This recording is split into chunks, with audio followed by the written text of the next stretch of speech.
radio for the masses. Headline edition, July 8, 1947. The Army Air Forces has announced that a flying disc has been found and is now in the possession of the Army. If the game is rigged, change the game. Game changer. I occasionally think how quickly our differences worldwide would vanish if we were facing an alien threat from outside this world. This is Fade to Black with your host, Jimmy Church, on the Game Changer Radio Network and KGRA, the Global Radio Alliance. I need your help to get to the year 1985. You are listening to Fade to Black with Jimmy Church on the Game Changer Network. Good evening. Fade to Black. Bespoke Radio. For the masses. Yeah, man. All right. How you doing? Today's Wednesday, April 28th, 2021. 119 days into the new year. Only 246 days left.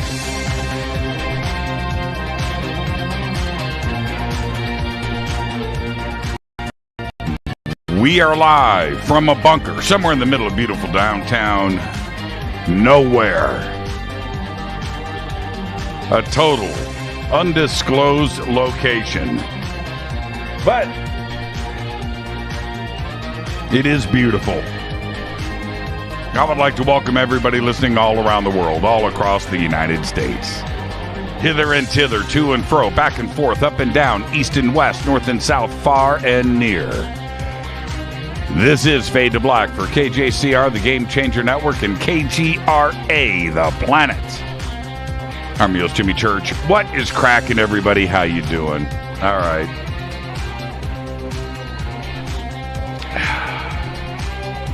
Tonight, very special guest, Richard Dolan is here.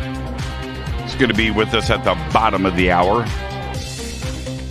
Tomorrow night, well, I'll get to tomorrow night in just a bit, but tomorrow night is a very special Fader night. Yeah, long day today.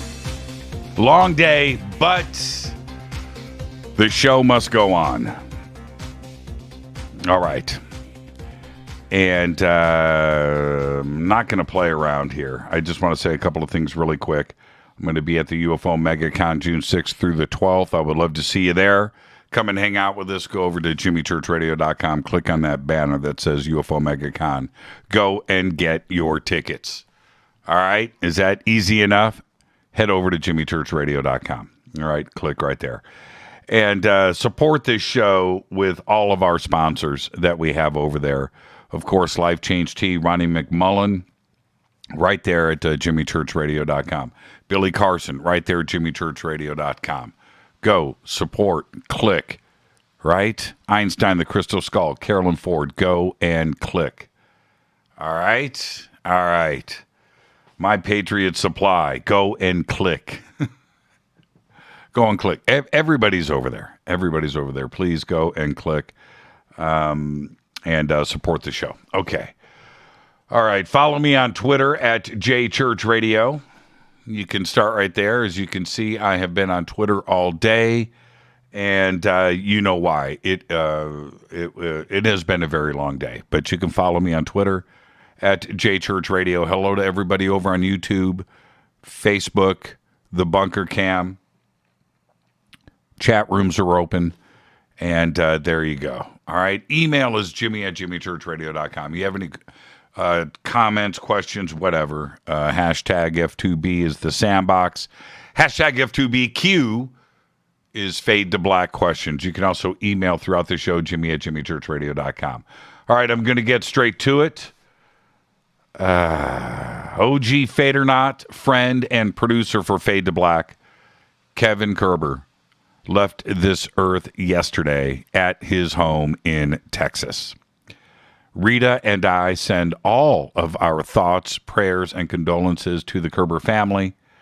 And this has been a very trying day. I spoke with his sister, Karen, at length today. Karen, if you're listening, our thoughts are with you.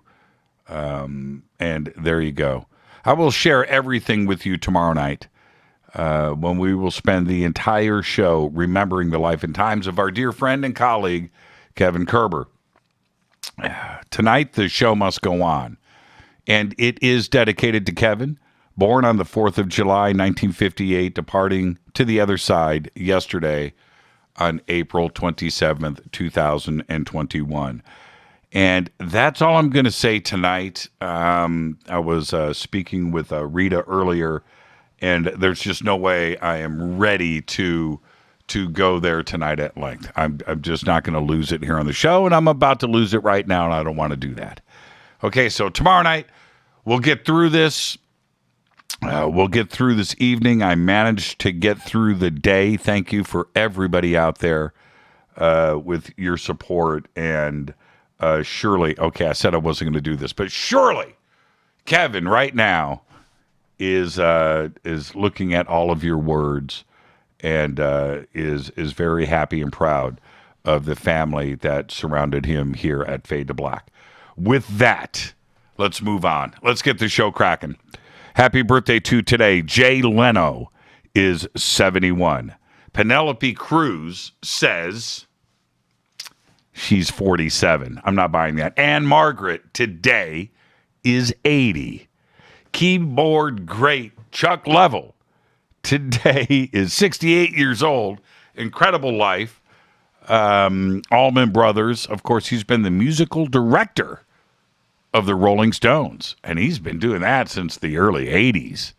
There you go. All right. Our dead guy's birthday today is Ferruccio Lamborghini, 1916 to 1993. Died at the age of 76.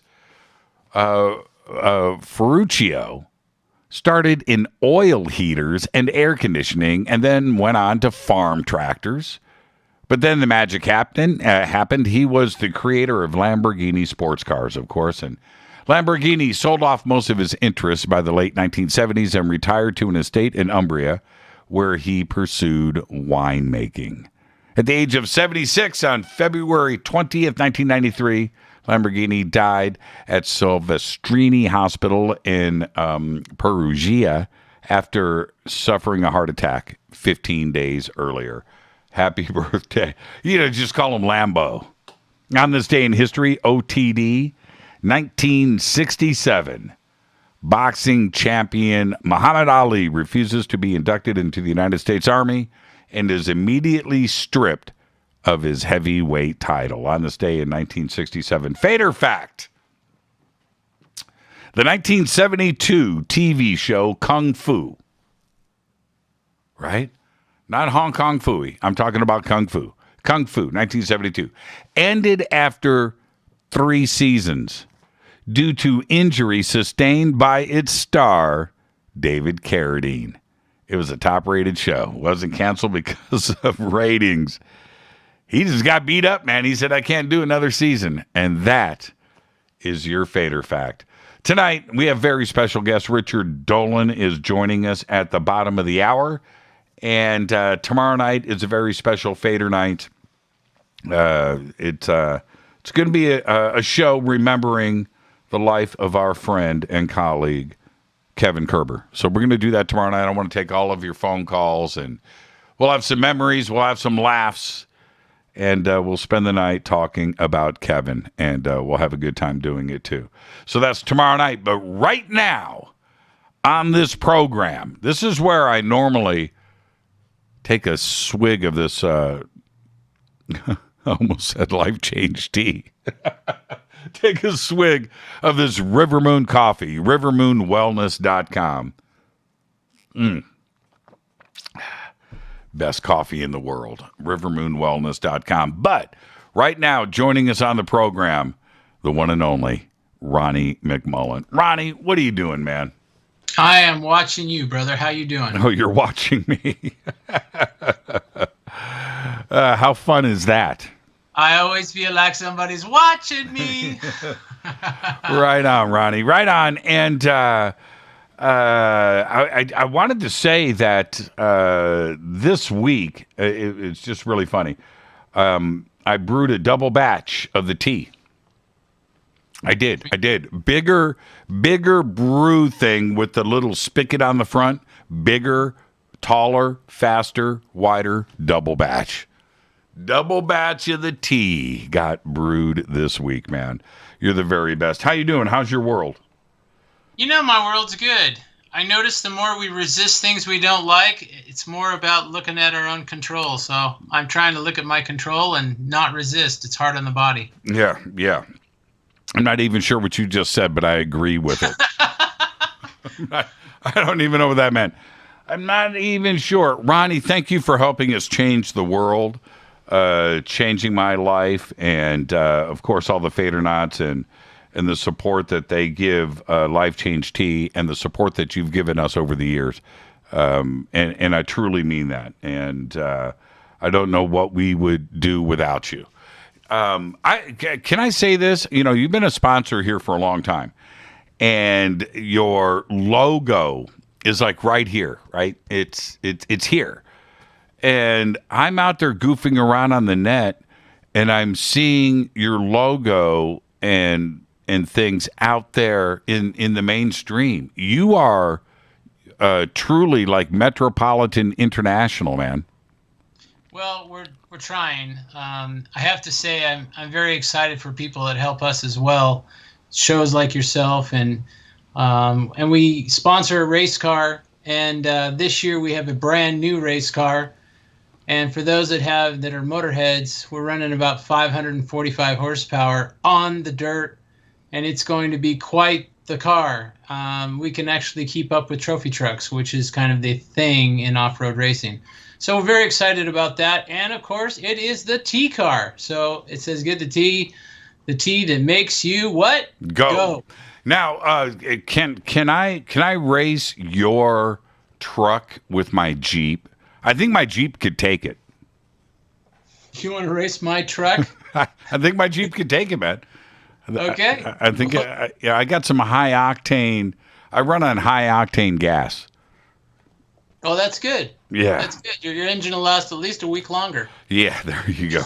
I'm just kidding. There you go. Well, Ronnie, what is going on over on the website? What kind of specials do you have going? What can we talk about? Well, we should talk about kind of being ready. And that doesn't mean go buy 4 tons of stuff. That's not where I'm at. I'm more at being ready with, the world is weird right now. So it's probably a good idea to keep your immune system up. Mm-hmm. If your immune system is down, if it's compromised by any way, shape, or form, bad water, bad air, bad food, then you compromise yourself to catch a disease. And you don't want a disease. And it's kind of simple. People go after the fact, after they got something, and then they take a bunch of stuff and they're faithful about it. Oh, I'm going to take this and this and this because I feel like crap. How about taking just a little bit before you get sick, and you'll be feeling good? And this will involve our special for tonight. But real quick, I just want to talk about Allison Advanced. Mm-hmm. Allison Advanced is a pro at keeping your immune system up. So is the colostrum. So is the pre and probiotics. So we have things, more than one. You don't have to get all of them, but get at least one of them. And I would say Allison and colostrum at the top of the list. Yeah, and somebody asked me the other day, and I am so glad you're on the show tonight. Is colostrum vegan? Vegan? Yes. Yeah, I think it is because it comes out of a cow. It's not a plant. No, vegan. Is it vegan? Vegetarian? Is it vegan? Oh, it depends on what, everybody has a different lifestyle of what their diet is. Yes. I mean, would you classify it? It was just really funny because the person that I was talking to about colostrum, and I had some, right? And so they're reading it. I was saying, is it vegan? And I couldn't answer that. I don't think it is because it's a milk product. Okay, and so if I remember right, vegans don't do milk, cheese, and all of that. So I would probably, I don't know exactly for a fact. This is maybe a trick question, but I'll lean to the fact that it's not. Yeah, well, see, I'm glad that you were stumped. So I'm going to flip this over. You know, the Fadernauts are really smart. So would you... Yeah, you probably get chat right now, and they'll say, yeah, it's vegan, or no, it's not. Well, see, and the point is, even if you are vegan, you will bend the rules if you have to. Okay? You will. I mean, your health is what is most important. So my question is, if you are vegan, would you take colostrum? And I was vegan for 5 months, and I'll tell you, I took colostrum because it's such a protector of the gut. Yes, exactly right. Exactly right. And but I'll tell you something funny about vegans. When nobody's around, carne asada tacos. I guarantee it, man. I guarantee it. They go outside, throw the wrapper in the trash can, in their neighbor's trash can, right? I get it. It's okay. It's okay. We love you. It's okay. You know, the other thing that's interesting, too, is I was vegan for 5 months, and it helps some special things, but people that have been vegan for 20 years, they're not exactly the most healthy people, and I'm not trying to bag on vegan. If that's what you choose to do, that's great. Well, it's a lifestyle. I mean, it's a lifestyle. It's about the environment and animal rights and things. It's not necessarily a diet. It's more of a lifestyle and things, which I totally respect. I totally get it. My favorite story with all of that is back when I was 21. And this whole vegetarian thing was catching on, and I thought, okay, I'm going to do that, and I did it. I've told the story before that I did it for 2 years. I don't think I did it for 2 years. I did it solidly for one though, and the manager of our band took us all out to dinner, and took us to Benihana's. Now, I'm sitting there. I haven't had red meat in a year. I haven't done anything, burgers and stuff. And I was dedicated to it. And I'm smelling the stuff, right? I'm like, screw it, man. I'm going all in. That night at this, it was Benihana's, a Japanese steakhouse. But that night I had a filet. And my reaction to it was, right. And I thought, I'm going to die. But at least I'm going out in style, and I woke up the next day and I felt fine, and I just jumped off the wagon.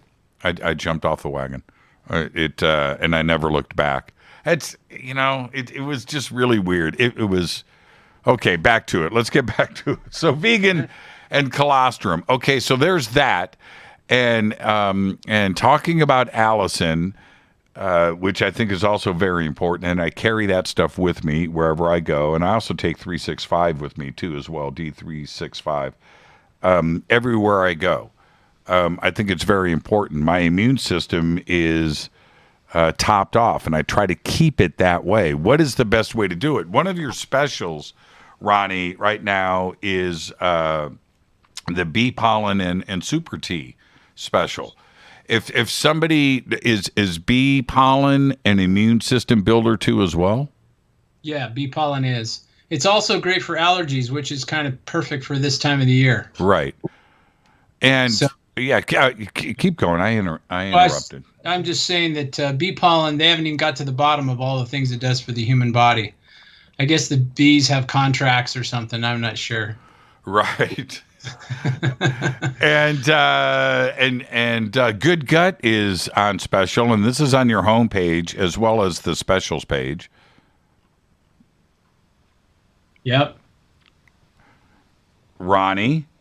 Yes. So we've got colostrum here, and now I just got the pre and probiotic from you, and we've discussed this a little bit before on the show.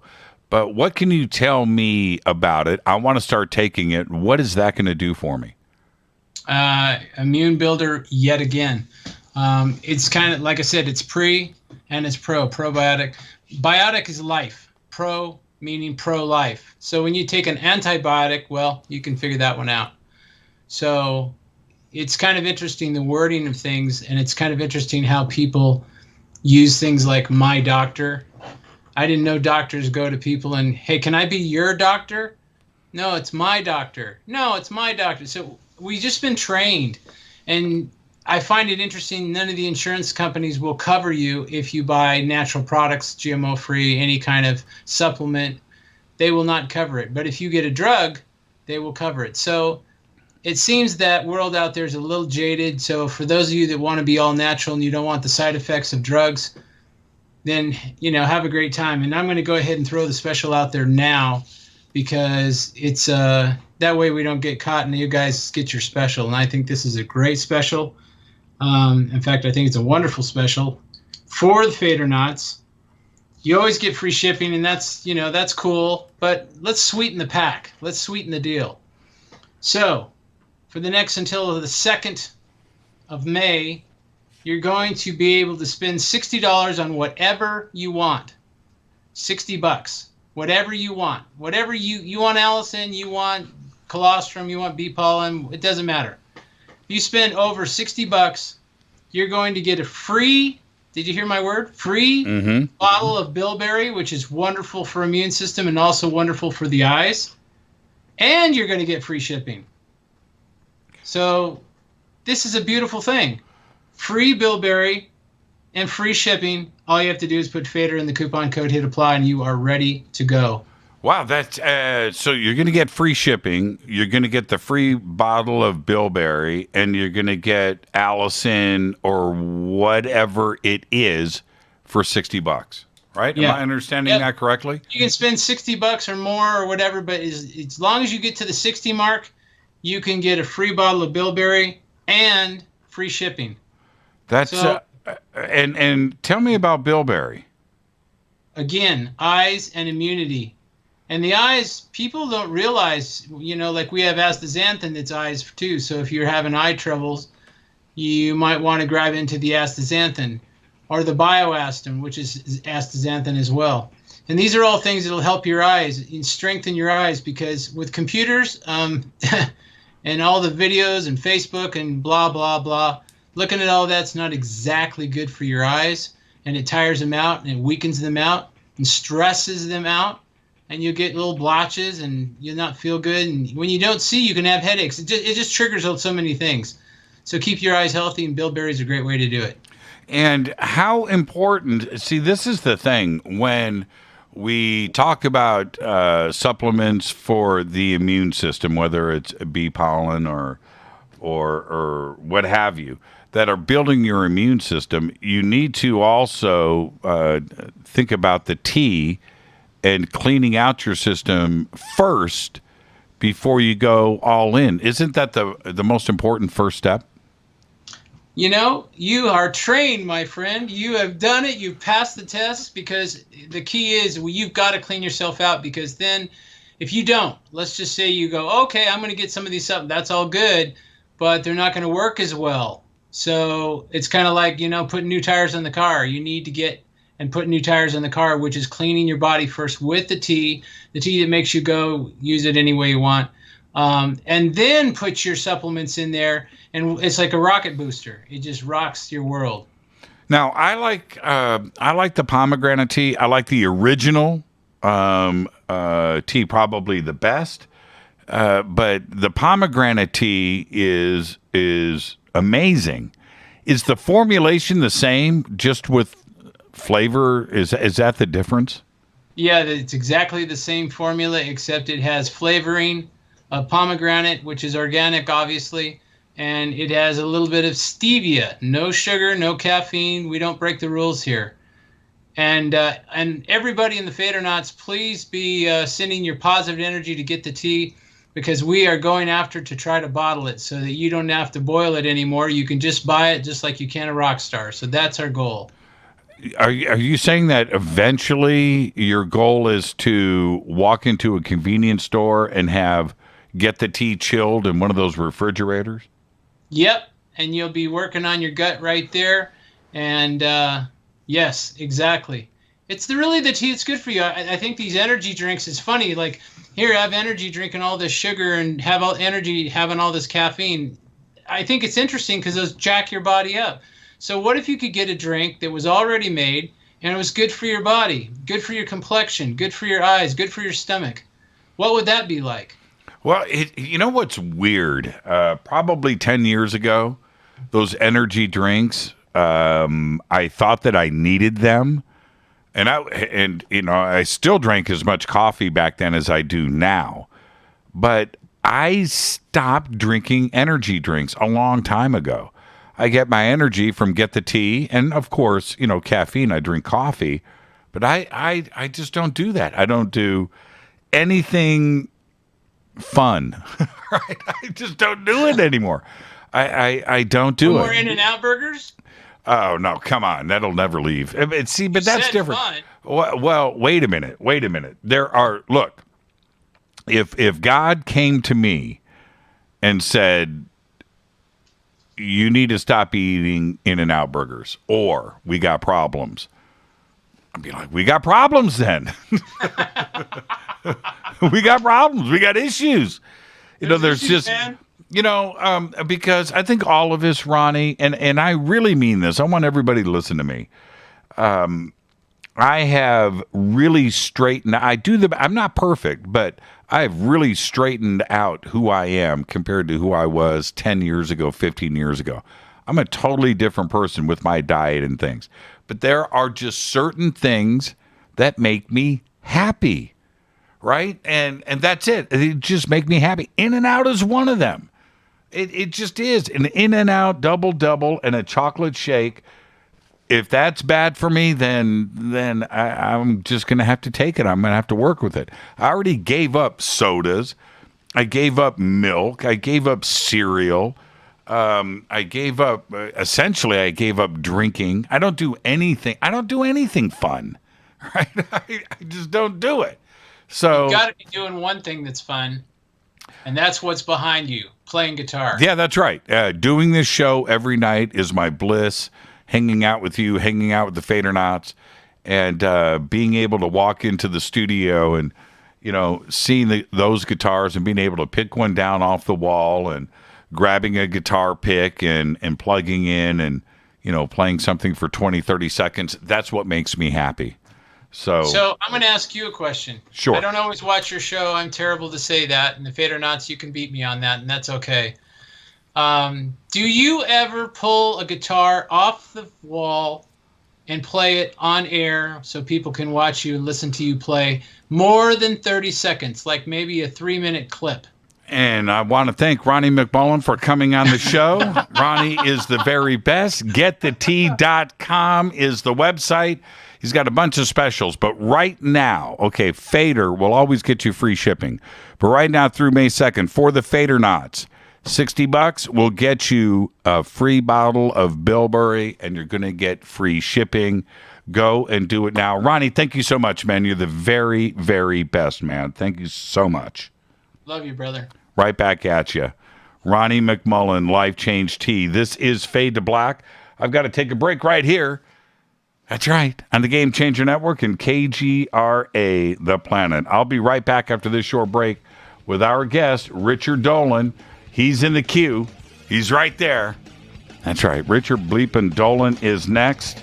This show is dedicated to Kevin Kerber. Tomorrow night, Fader night, all Kevin, all night long. I'll be right back after this short break with our guest, Richard Dolan. Stay with me.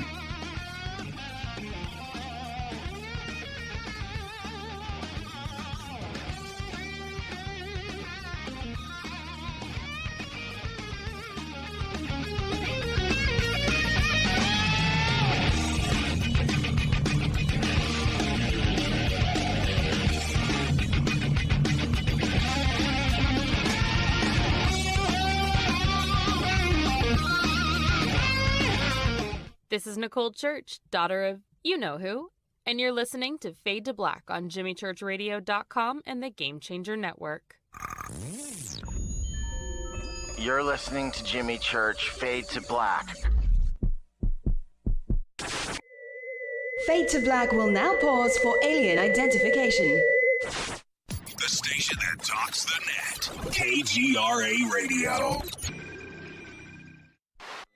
Introducing the Game Changer blend from River Moon Coffee that delivers a customized blend made specifically for the Fadernauts. If the game is rigged, change the game. It's a bolder cup with some bite. Game Changer is the coffee of choice for those that prefer an organic dark roast that is slightly lighter and milder, but it's still dark. With wild notes of pecans and chocolate with a rich, balanced, full-bodied cup that is roasted to perfection for a great coffee to start your day, as an after-dinner coffee or anywhere in between. Artisan, small batch roasted to perfection. USDA certified organic, all River Moon coffee is freshly roasted and packaged in the USA. Just go to rivermooncoffee.com or click on the banners over on our site and use the promo code F2BBLEND for 15% off of your order today.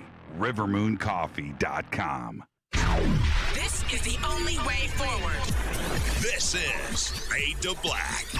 Make contact. KGRAradio.com. This is Jimmy Church of Fade to Black, and you can get our podcast for just $2 per month. All you have to do is click on the podcast banner over at jimmychurchradio.com. Hi, folks. It's troubling times, and fear is pushing emotions, which in turn pushes health the wrong direction. Do you ever get an ache because life is uneasy? Try Life Change Tea at getthetea.com. Life Change Tea works on your digestive tract, helping to move food through quicker and comfortably so your health is spot on. Life Change Tea may not help with world issues, but it will help with your digestive issues. A glass a day helps keep the intruders away. So, change your life today. Log on to getthetea.com. That's getthetea.com. If your health game is off, get on by ordering Life Change Tea. Getthetea.com. And while you're on our site, look around at the great non-GMO organic supplements. And if you're a sales shopper, go to our specials page and see what's for you. I've been drinking the tea for 12 years and I'm sure glad for its health benefits. Again, that's getthetea.com. Getthetea.com. The tea that makes you go. Fadernauts. When you think about the future of our country and where we're headed, do you wonder about the food supply? I do. Disruptions in the food supply chain could be disastrous, and they usually occur with little warning. That's why the smartest thing you can do today is to stockpile emergency food, water, and other essentials. I personally recommend My Patriot Supply. They're the nation's largest emergency preparedness company, serving millions of customers for more than a decade. In fact, they're the only source my family trusts for our preparedness plan. You should too. Right now, save 20% off a full 4-week supply of delicious meals that provide 2,000 calories a day. Saving 20% helps too, doesn't it? Especially now. So go to preparewithjimmy.com and get ready. That's preparewithjimmy.com. There's no time to lose. Do it now. 9 out of 10 geneticists agree. Fade to Black is not your father's radio show on the Game Changer Radio Network and KGRA, the planet. Hi, this is Rob Reiner from Anvil, and you're listening to JimmyChurchRadio.com. What's up? I'm Chris. What up? This is Kyle Massey. You're listening to Jimmy Church Radio.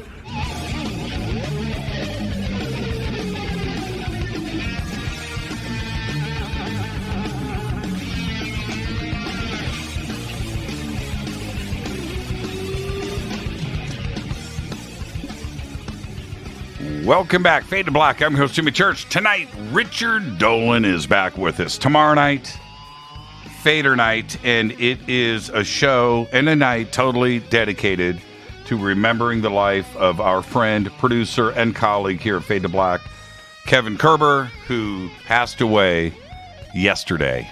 And that will be tomorrow night here on Fade to Black. So get ready for that, your phone calls, and let's have some fun. Let's laugh and talk about Kevin all night long, as it should be. But tonight it's Richard.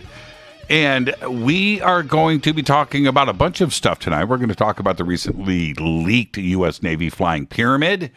that video, the other images that were released. We're going to talk about the UAP task force and that report.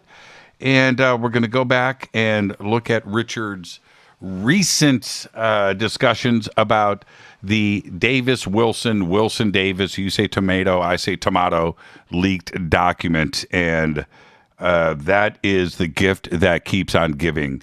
And very excited. And all of that and much more tonight with Richard.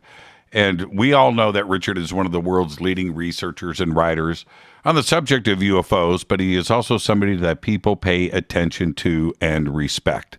Richard completed his graduate work at the University of Rochester, where he studied U.S. Cold War strategy, European history, and international diplomacy. And he also studied at Alfred University and Oxford University. And let me tell you something. If I went back to school, that's what I would study. I would study history.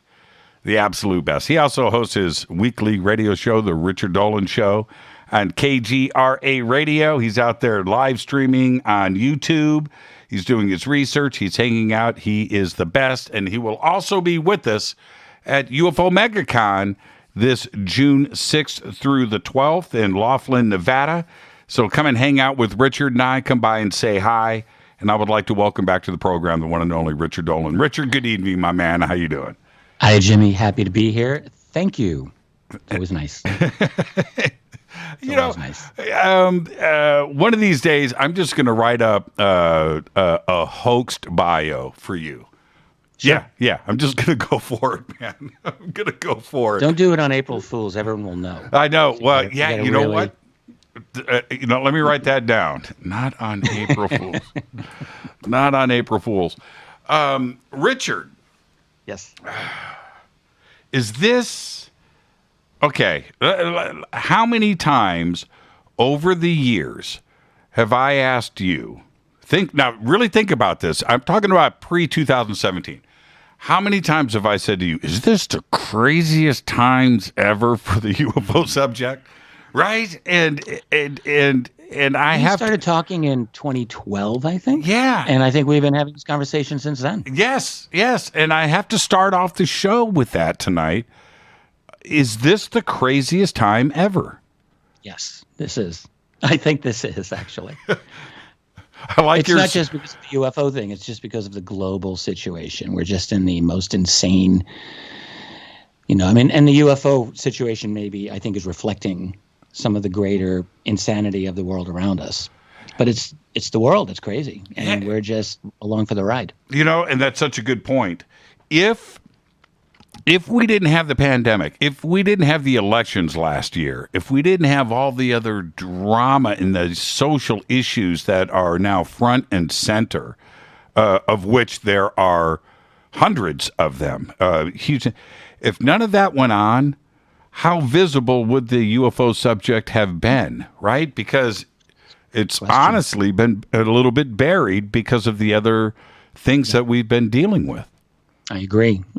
The news that we've had in the last little more than 3 years has been extraordinary. And it's the kind of news that everyone in our field, you and me and everyone else that we know and everyone else that we don't know, had been hoping for some level of openness and public discussion and an acknowledgement of the reality of UFOs.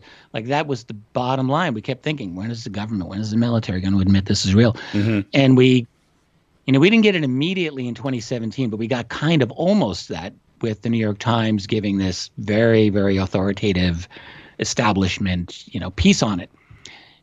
But we did finally get the United States Navy admitting that, yes, we have these encounters. Yes, we have protocols in place. Yes, our pilots chase after these things. Yes, we don't really know what they are. We don't understand how they work. We don't know who's behind it. I mean, all of those things are exactly what we have been wanting to hear for years and years. And I think furthermore that everyone had believed that if we got to this point, well, that would just be the tipping point for disclosure, and boom, we'd be into a whole new world. And that's what hasn't happened. Very interesting point. That's when you get to the edge of the cliff and you've got the president of the United States and his son, right? His son Not a reporter. His son goes, so Pops, what's up with the UFOs, dude? What's up with the little green man? I can't really tell you everything I know. However he said that. And we got to that point, Richard. Yeah. That's right. And not only that, but that same month or a couple of weeks later, Lou Dobbs, who was a big buddy of Donald Trump, also asked him on national television. It was kind of crazy how Dobbs did that, as I recall. He's like, well, a friend of mine was really interested in this. Like, obviously, Dobbs was into it, and everyone knew that he was really tight with the president at the time. So he asked him. And, this is an issue that just kept coming up.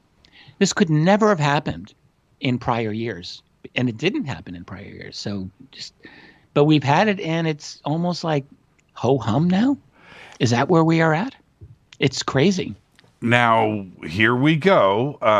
One of the favorite things for me to say is, okay, right now we've got this headline. It's going to chill out, but later on we're going to have an even bigger UFO headline.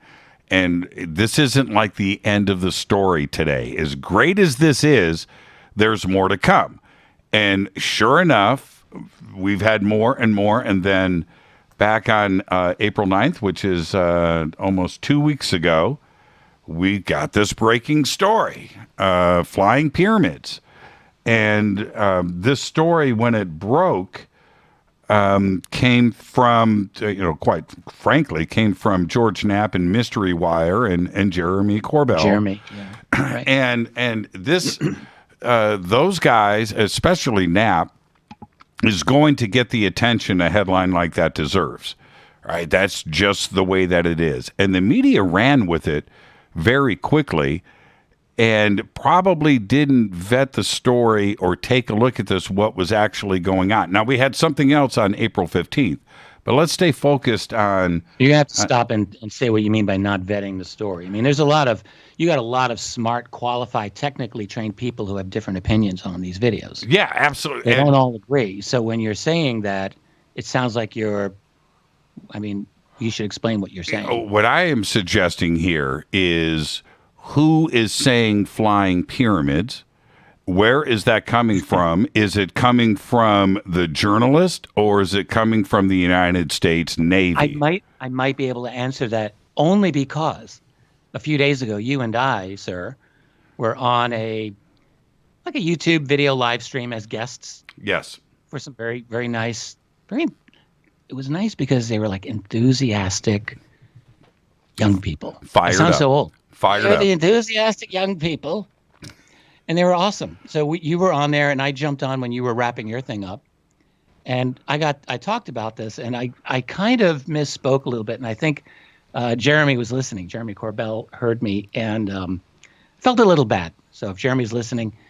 And essentially what I did is I kind of lit into what I can't quote myself. It's on YouTube. People can go back and see whatever the hell I said. But I probably just said he got a little excited. Why did he call it a pyramid when to me it looks like a triangle? And I got into this whole thing. And Jeremy actually texted me. Oh, did he? And he was so sweet. He's so sweet. But anyway, he said, no, I got that from the people in the Navy who told me that. So he wasn't making it up. And it did, I didn't realize that, actually. So I thought he's just, throwing this out there. I'm like, why are you calling this a pyramid? How do you know it's a pyramid when it looks just like a triangle? Does that mean how do you know that? But he said to me that he was told that information by the people who leaked it to him. So. Okay. And not to just stay on that part of the subject here, because I don't want people to think that I'm just rubbing salt or angry or whatever. I could really honestly care less. What I care about is the community. And I know, and Richard, you and I have done night vision together. And one of the rules of night vision with night vision goggles, and you're out doing a sky watch, you're looking up at an object and it's got a strobe, it's got an aircraft light on it, it's pass, right? It's pass. Yeah, it's pass mode. And you don't flash lasers at something with aircraft lights. That's uncool. It's illegal, but it's also just completely uncool and unethical. And we have our rules that we deal with in a night watch.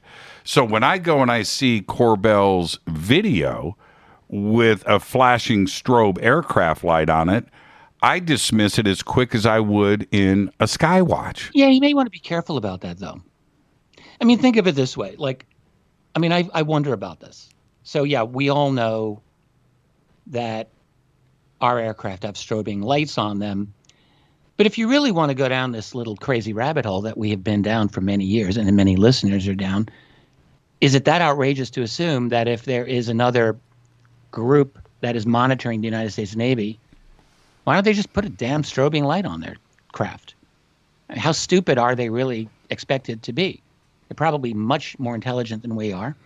You hear stories all the time about craft disguising themselves in this way or that. Mm-hmm. People make these statements all the time. Mm-hmm. So how difficult would it be for a reasonably superior, intelligent alien species to just put a blinking light on the front of their flying saucer, wherever the hell they're flying? Mm-hmm. I don't really think that's outrageous. So I understand, like, the instinct is to say, well, we make those strobing lights, so therefore it must be ours. But that's really not, that doesn't follow logically. I mean, it does for me. And let me tell you why. If you and I are out sky watching, Richard, and we've got our night vision, and we're looking at a craft with the strobe light on it, I don't care if it's triangle shaped. I don't care if it's a flying toaster with a strobe light. I don't care. I'm not going to try to convince you that is something sensational. I'm just not going to do that. That's not a sales pitch I'm going to get involved in. In this case, though, no, fair enough. Like, if you're doing an ordinary sky watch. By the way, you didn't ask me what song I last listened to. Oh, dude. Oh, bust my balls. I'm a little bit disappointed in you. Because it was spectacular and you wanted to get it out at the beginning of the show. Yeah, okay. That's right. I don't normally have this. Richard, what was the last? You're going to wait, and listeners are going to no. They're going to wait because I'm in the middle of a thought here. No, you went pink a couple of times during the show already, and now it's my turn. Really? Yeah. Well, we're looking at each other. People don't realize this. So I listened to a song earlier today by a guy that I loved like 40 years ago. I'm really dating myself, but this was the great Dave Edmunds. Remember Dave Edmunds? Oh, yes. Yeah. Oh, man. So a song called Crawling from the Wreckage, which is an awesome song by him. So Edmunds was like this kind of rockabilly, new wavy sort of guitar player, great singer. Did a lot. He was designed to sing like classic 50s rock and roll, but he had this kind of more modern sound than that. He had that blonde bob haircut, which was yeah. So I listened to Dave Edmunds, who's from Wales, and I think he's got to be retired now. He's got to be up there. But yeah, he was absolutely wonderful, and I heard that was the last song I heard today. That that's very eclectic. Right, most people aren't going to pull Dave Edmunds out of their pocket in a conversation. Kind of like Nick Lowe. You remember Nick Lowe? Yeah. Well, right? they played together in a band. They played together, right?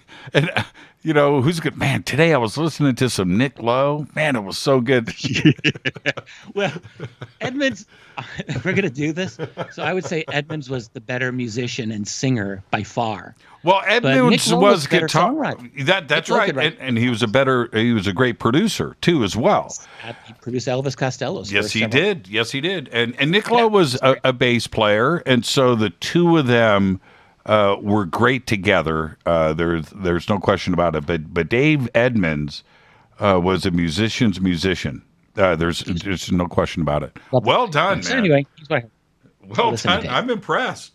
Well, that was my, I was like 17, 18 years of it. People are getting pissed, by the way. It's like, talk about UFOs. But I was in my high school years, and I got into punk rock and new wave and The Clash and Elvis Costello, and Dave Edmunds was along for the ride for me. So I really liked him.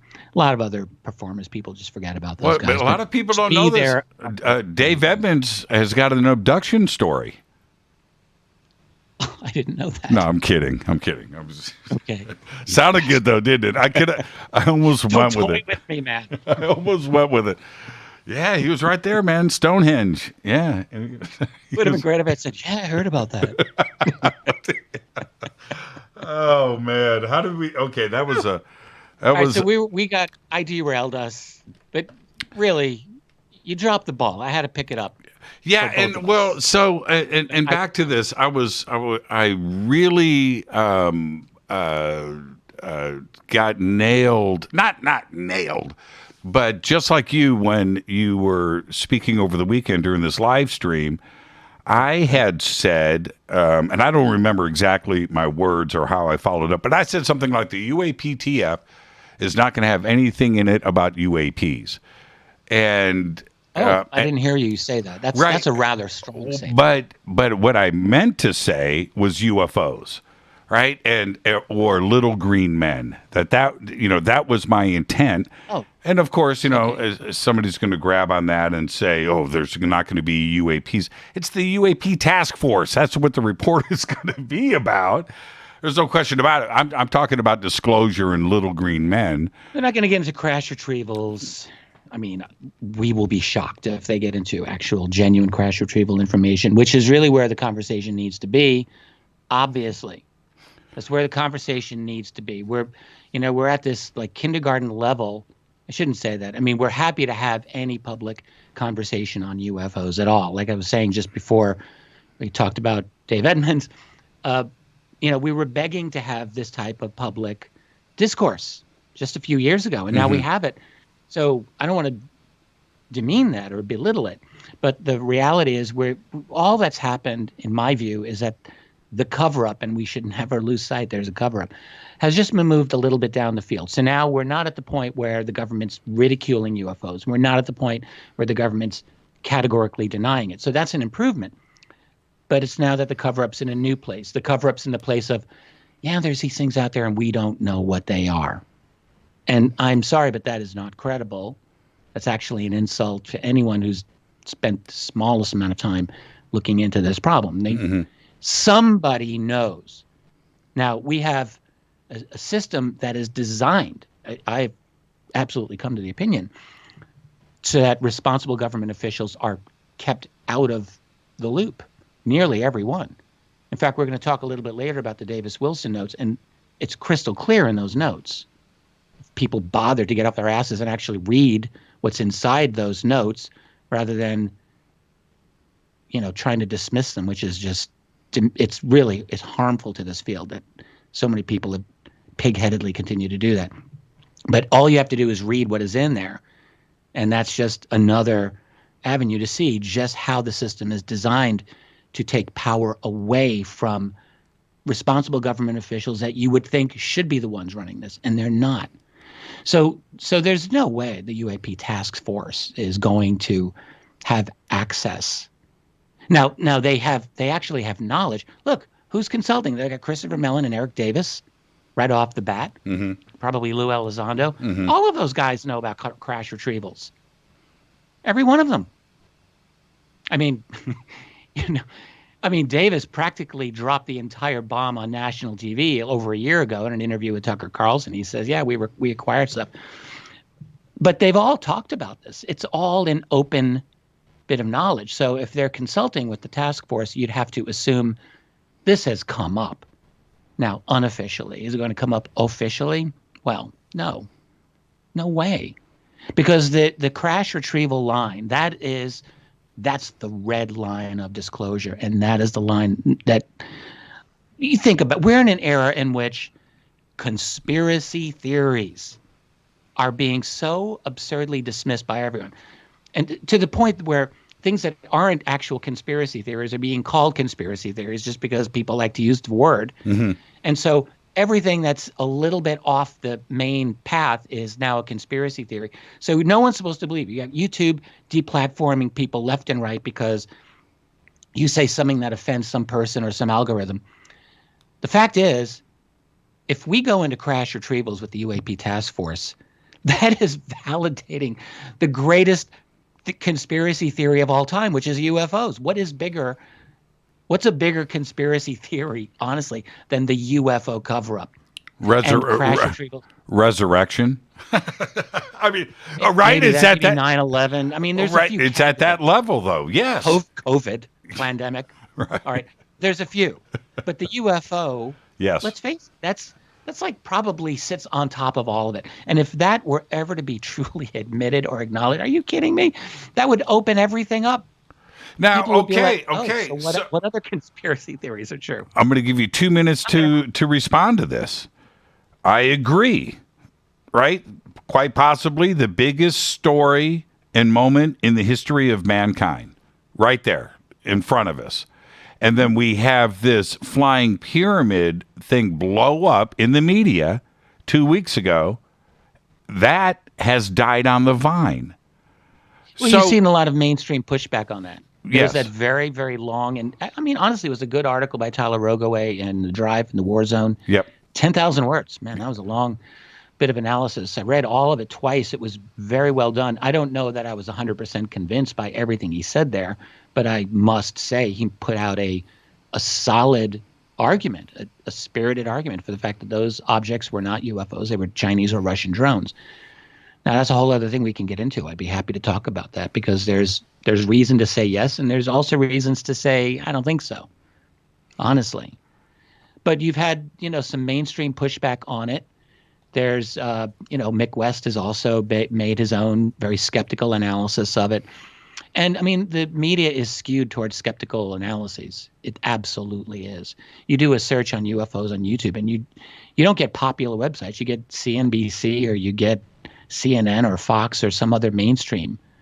The entire media landscape is skewed toward corporate establishment, doublespeak. And I'm not trying to accuse Tyler Rogoway or Mick West of that, actually. I think they're sincere in their skepticism. Nonetheless, I think that those types of positions they're the go-to. Do any Google search on this stuff. I mean, it's so out in the open now. It's ridiculous. Yeah, you have dishonest algorithms when people use Google.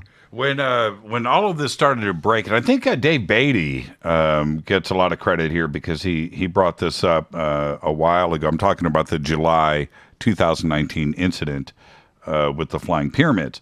But the drive and the breakdown that they did and that reporting with the FOIA documents and the ship's logs was a pretty compelling read where I just had to step back and go, wait a minute here. This could be U.S. Navy. This could be a lot of different things. I'm talking about the objects in the sky. But that was pretty well laid out. And then Tyler's article, and you're right, it was 10,000 words, and you and I talked about it that day. We had both read it, and we talked that day. And it was pretty compelling, too, although two different points of view coming from nearly the same media organization. And I thought that was pretty interesting. I think everybody should read that. Yeah. There's a lot of questions that are raised, but no matter how you look at this, all right, like if it's a Russian or Chinese drone team doing basically electronic espionage on U.S. Navy, which was Rogoway's argument, and it was a decent argument. Like he certainly pointed out the motivation that the Chinese or the Russians would want to have to trip U.S. electronic responses from their ships. And there are reasons that you'd want to do that. The U.S. and the Soviet Union did this all the time during the Cold War. No one even talks about it. And pilots lost their lives. Like you'd fly a little bit over the other nation's territory to trip the radar installations and you'd get valuable data that way. And it was a little, cat and mouse game. And sometimes people died. But the other problem is it's still incomprehensible to me, I think to many people, how these objects, and there were many of them, got so close in the face of the U.S. Navy time and again. And when you think of, for example, the New York Times reporting about the 2014-2015 series of incidents off the eastern coast with the USS Roosevelt, if you remember that article, they were talking about almost daily encounters with these. Now, for 9 months, almost daily encounters. I keep saying this, but I'll say it again. That's more than probably 200 events. Is anyone really honestly going to seriously put out the proposition that the Chinese or the Russians are out on the eastern Atlantic coast off the U.S., and they're sending more than 200 drone missions and not once getting shot down? Not once. No. That's a great point. That's highly unlikely. Let's take our break right here. Our guest tonight, Richard Bleepin' Dolan. I am your host, Jimmy Church. This is Fade to Black on the Game Changer Network and KGRA, The Planet. We've got a lot to discuss tonight. We'll continue the conversation right after this short break. You can follow me on Twitter at JChurchRadio. You can follow Richard at Rich Dolan on Twitter. We'll be right back. Stay with us.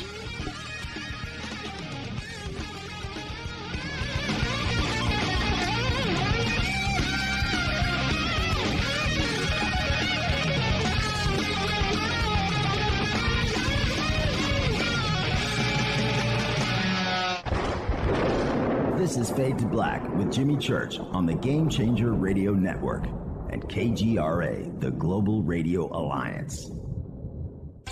This is KGRA Digital Broadcasting Station, Salt Lake City, Utah, Van Buren, Arkansas.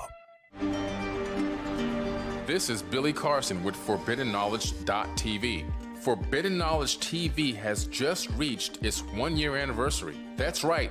1 year. And as a show of appreciation, we are giving all new subscribers a free 30-day trial of ForbiddenKnowledge.tv. That's 30 days to binge watch thousands of movies, documentaries, conferences, workshops, lectures, yoga classes, meditation courses, and so much more. So log on to ForbiddenKnowledge.tv from your computer or mobile device, or get the Forbidden Knowledge TV app on Apple TV, Roku, Amazon, iTunes, or Google Play today, and use coupon code 30daysfree.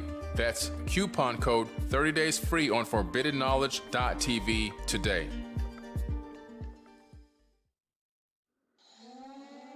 Listen, I know, and you know, that you've always wanted your first crystal skull. Or maybe you're a collector just like me, but you just don't know where to go to find the real thing. Then I met Carolyn Ford over at EinsteinTheCrystalSkull.com. Carolyn is the guardian of Einstein, one of the most respected ancient crystal skulls in the world. All of her unique skulls have been imprinted sitting with Einstein in his sacred lodge and are carved from the finest gemstone and materials. Imprinting is the process of receiving the ancient wisdom from the master skull or master computer. Einstein, the ancient crystal skull. To see Carolyn's current collection of crystal skulls, just visit her store at EinsteinTheCrystalSkull.com or click on the banner over on our site. Don't forget to use the promo code Jimmy at checkout to receive 10% off of your order today. That's promo code Jimmy. Finding your first or next crystal skull is easy. Just visit EinsteinTheCrystalSkull.com. When you take the beans from Central America with dashes of Indonesian and African mixed in and then roast it to the dark side of Fade to Black, you create the ultimate brew of fringe. Introducing the Fade to Black blend from River Moon Coffee. Yes, River Moon's darkest customized roast was created for the love of Fade to Black. The alchemy of masterful roasting and smoking the beans is in every sip of this full-bodied, dark Java. I need my coffee dark, deep, with distinct bittersweet chocolate highlights, just like the bunker. Leaning further into the darkness of the roast is Fade to Black blend from River Moon Coffee. Just click on the banner at jimmychurchradio.com and use the promo code F2BBLEND for 15% off of your order today. Hello, I'm Katie and you're listening to my main man, Jimmy Church, on jimmychurchradio.com.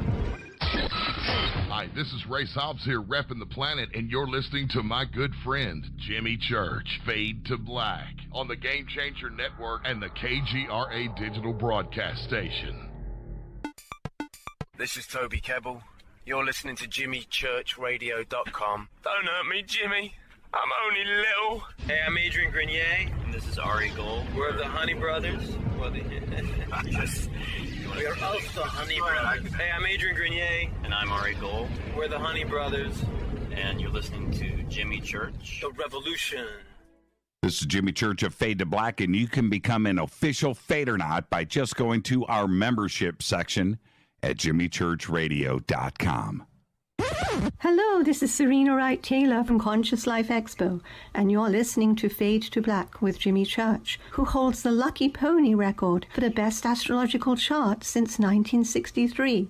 True story. This is Micah Hanks of the Gralien Report, and you're listening to Jimmy Church on Fade to Black, across the globe on the Game Changer Radio Network and the one and only KGRA Radio, The Planet.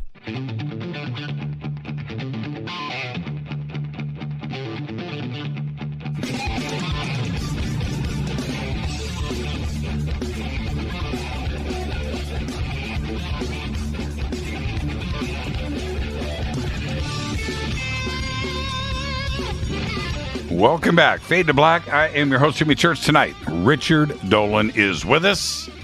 Tomorrow night, Kevin Korber, one of our producers, friend, colleague here for Fade to Black for many, many years, passed away yesterday unexpectedly and very suddenly. Tomorrow night, we're going to dedicate Fader Night to Kevin, and we'll be taking your calls all night long. Tonight, it's Richard Dolan, and Kevin would have wanted the show to go on, and we're going to do that right now. By the way, Richard, Dave Edmonds, 77 years old. Oh, wow. Yeah, right? Wow, time just flies. 77. He was such a cool cat. I listened to him because for some reason he popped into my head, and I put a Pandora station on to Dave Edmonds Radio. I just created it. So I had a few of his songs that came through, and it just, for me, it just brought back some good memories, good feelings about a time long gone. Man, 77. Yeah, wow. I was just going to say that summer of 1980 for me too was pretty strong, because the two of them, going back to Nick Lowe, right?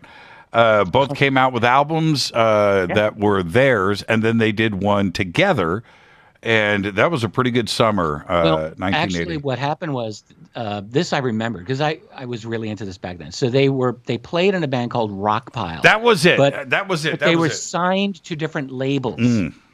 So Edmonds was on one label, Lowe was on the other. So that prevented them from actually having like their band on like one label. So Edmonds did a couple of solo albums, but that was still Rockpile. But it had his name on it. And Nick Lowe, similarly. Edmonds played on Lowe's albums and vice versa. So it was the exact same band, exact same guys. That was a band called Rockpile. They were really good. And then the irony is, once they were able to record a Rockpile album, they did, and then they just broke up. Immediately. Richard Dolan bringing the music knowledge, man. Music trivia. Yeah, that's but see, and back then this was a story in the music world. This was something that we all talked about. Yeah, they were awesome. Yeah, they were a great band. Okay, fun times. Back to how do we? I think this is my fault. Yeah. I got into the whole Dave Edmonds. Well, the whole conversation in Twitter right now is about Dave Edmonds and Rockpile. So I'm just letting you know. See? That's pretty cool. I'm very proud of the Twitterati. Now the date rolled by, going back to the subject about drones. And the flying pyramids. Well, then April 15th comes along. John Greenwald, doing what he does, being John Greenwald, gets the Pentagon to come out and say, they went back and forth on this. It wasn't as the initial response was really quick, which is... This is when they said they didn't know what this was. They said that the video was a U.S. Navy video. Right, so he got Gao to say that he pushed to find out what it was, the object, and Susan Gao repeatedly said, "Look, I'm done with this. Right, I've already told you all that I've got. It's a Navy video. I have nothing more to add." But yeah, well, that supports Jeremy, of course, because that's what he said it was originally. And I think you can probably, on that basis, believe what he says when he makes the claim that he was told by whatever insiders that it was a pyramid-shaped object. And then, now, how they knew that, I don't know. Right. And then the media turns around, and this is where the media needs to bear some responsibility here. Nobody went back and looked at Susan Gao's statement. The media runs with the headline that was put out there, independent of the media organizations, which is Pentagon confirms pyramid UFO video. Right? wait a minute. The Pentagon did not mention little green men or flying pyramids. But they mentioned a pyramid. I mean, look, from the bottom, a pyramid looks like a triangle. But the Pentagon never said that. All the Pentagon said was, and I can pull up the quote, "We can confirm that this is a U.S. Navy video. Stop." Sure. That's it. Your problem is what exactly? My problem is that the headline said that the Navy confirms flying pyramids. And that is not the case. Is that exactly what they... Well, all right, look. I mean, you're getting a little semantic-y here. I mean, the video is a very interesting video that shows an object that clearly looks like a triangle.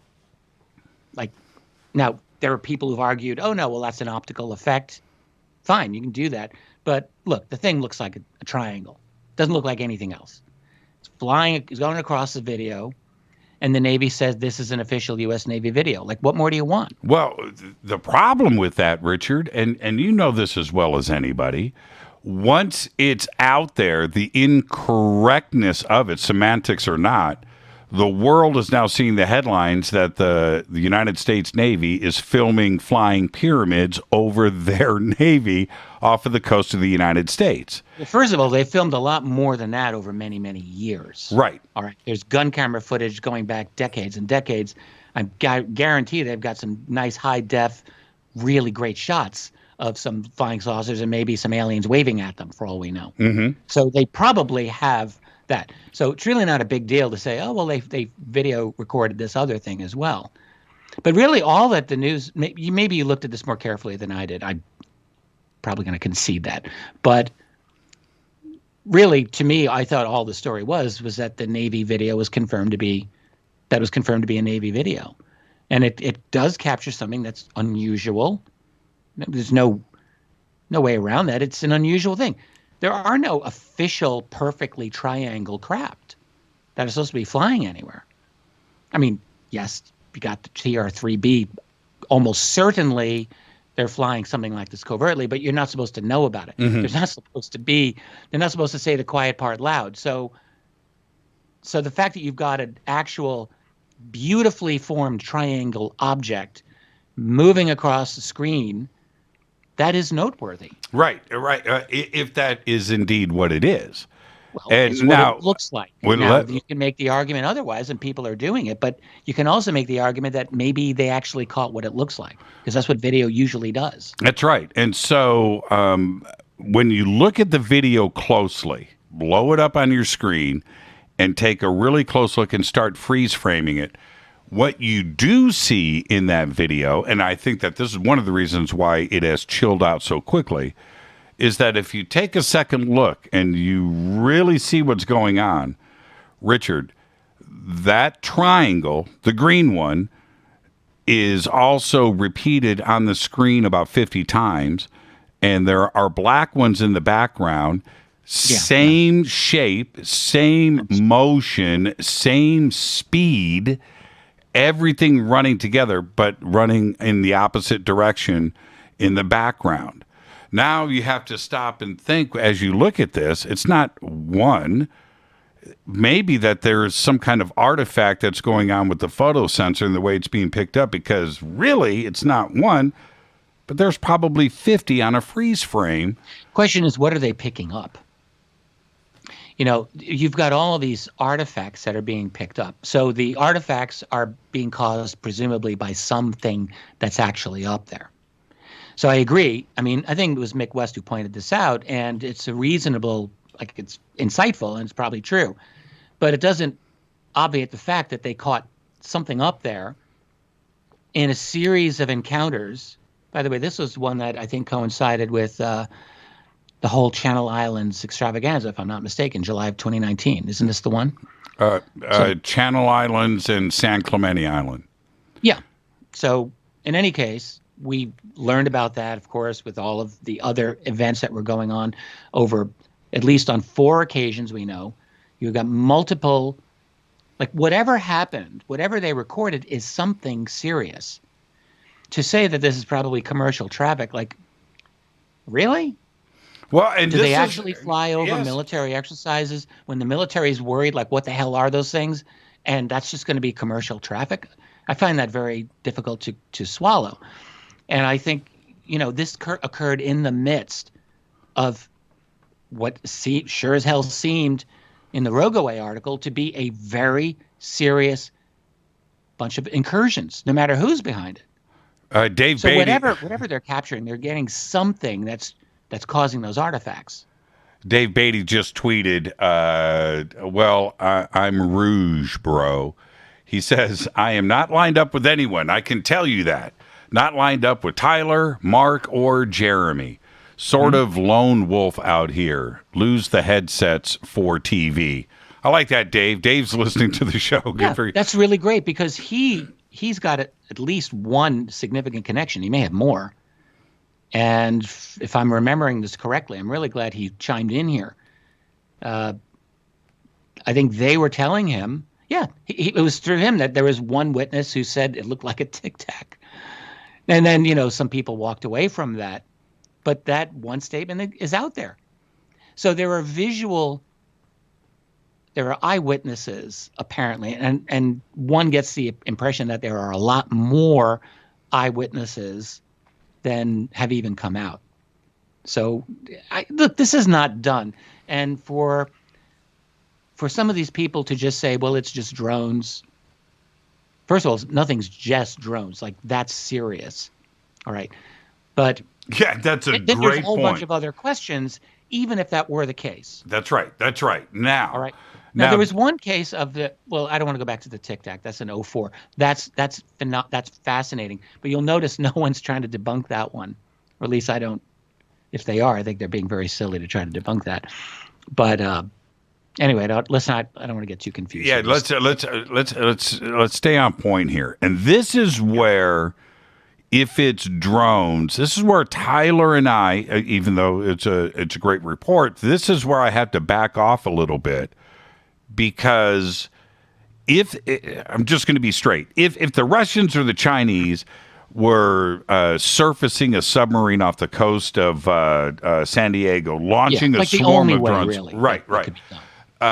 First off, or a cargo ship. We're saying could be that, right? A fishing trawler, right? Okay, so why weren't those drones shot out of the sky? That's an act of war. And number 2.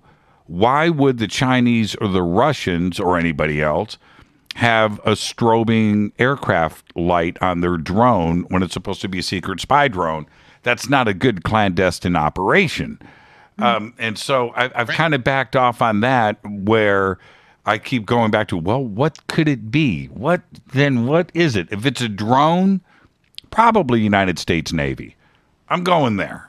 That's an easy thing so for me. So the Navy's just screwing with itself. Or lack of communication, right? A breakdown in communication. Well, as Rogoway argued, though, in that article, I mean, I'm just working off of memory here, but he said, look, this inquiry went right up to the highest ranking Navy officer in the Pentagon. Yeah, they did that in the drive, too. They brought it have up. The answer. Right. How could that be if that's the Navy doing it to himself? Well, to themselves? Unless they're just not admitting it. I mean, look, they're not above lying to the public if they just are doing their own little thing. And they're certainly not, but they lie about everything. Like, they'll lie about UFOs as well. And they would probably lie if it were Russian or Chinese, because that's not just embarrassing, which it is very embarrassing, but it actually could trigger a war that would not be worth it. You know, during the Cold War, Americans and Russians lost their lives getting shot down, as we mentioned this before, but if the American public actually knew what was happening in the 50s and 60s and the 70s, there would have been a lot of people who probably would have wanted war. And a war would not have been worth it for that cause. That's the fact. You don't want to start World War III because the nations are playing these little radar games with each other. And similarly, with the Chinese and Russians and the Americans today, like, you know, countries do. The U.S. does this all the time to other nations.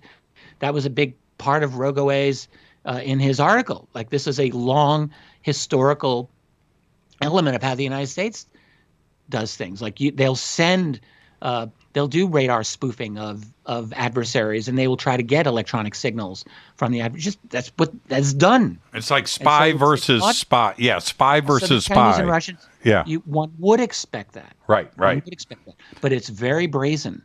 I mean, we're talking like right off the U.S. coast, and then not only that, you got mysterious drone activity inside the United States over like nuclear facilities.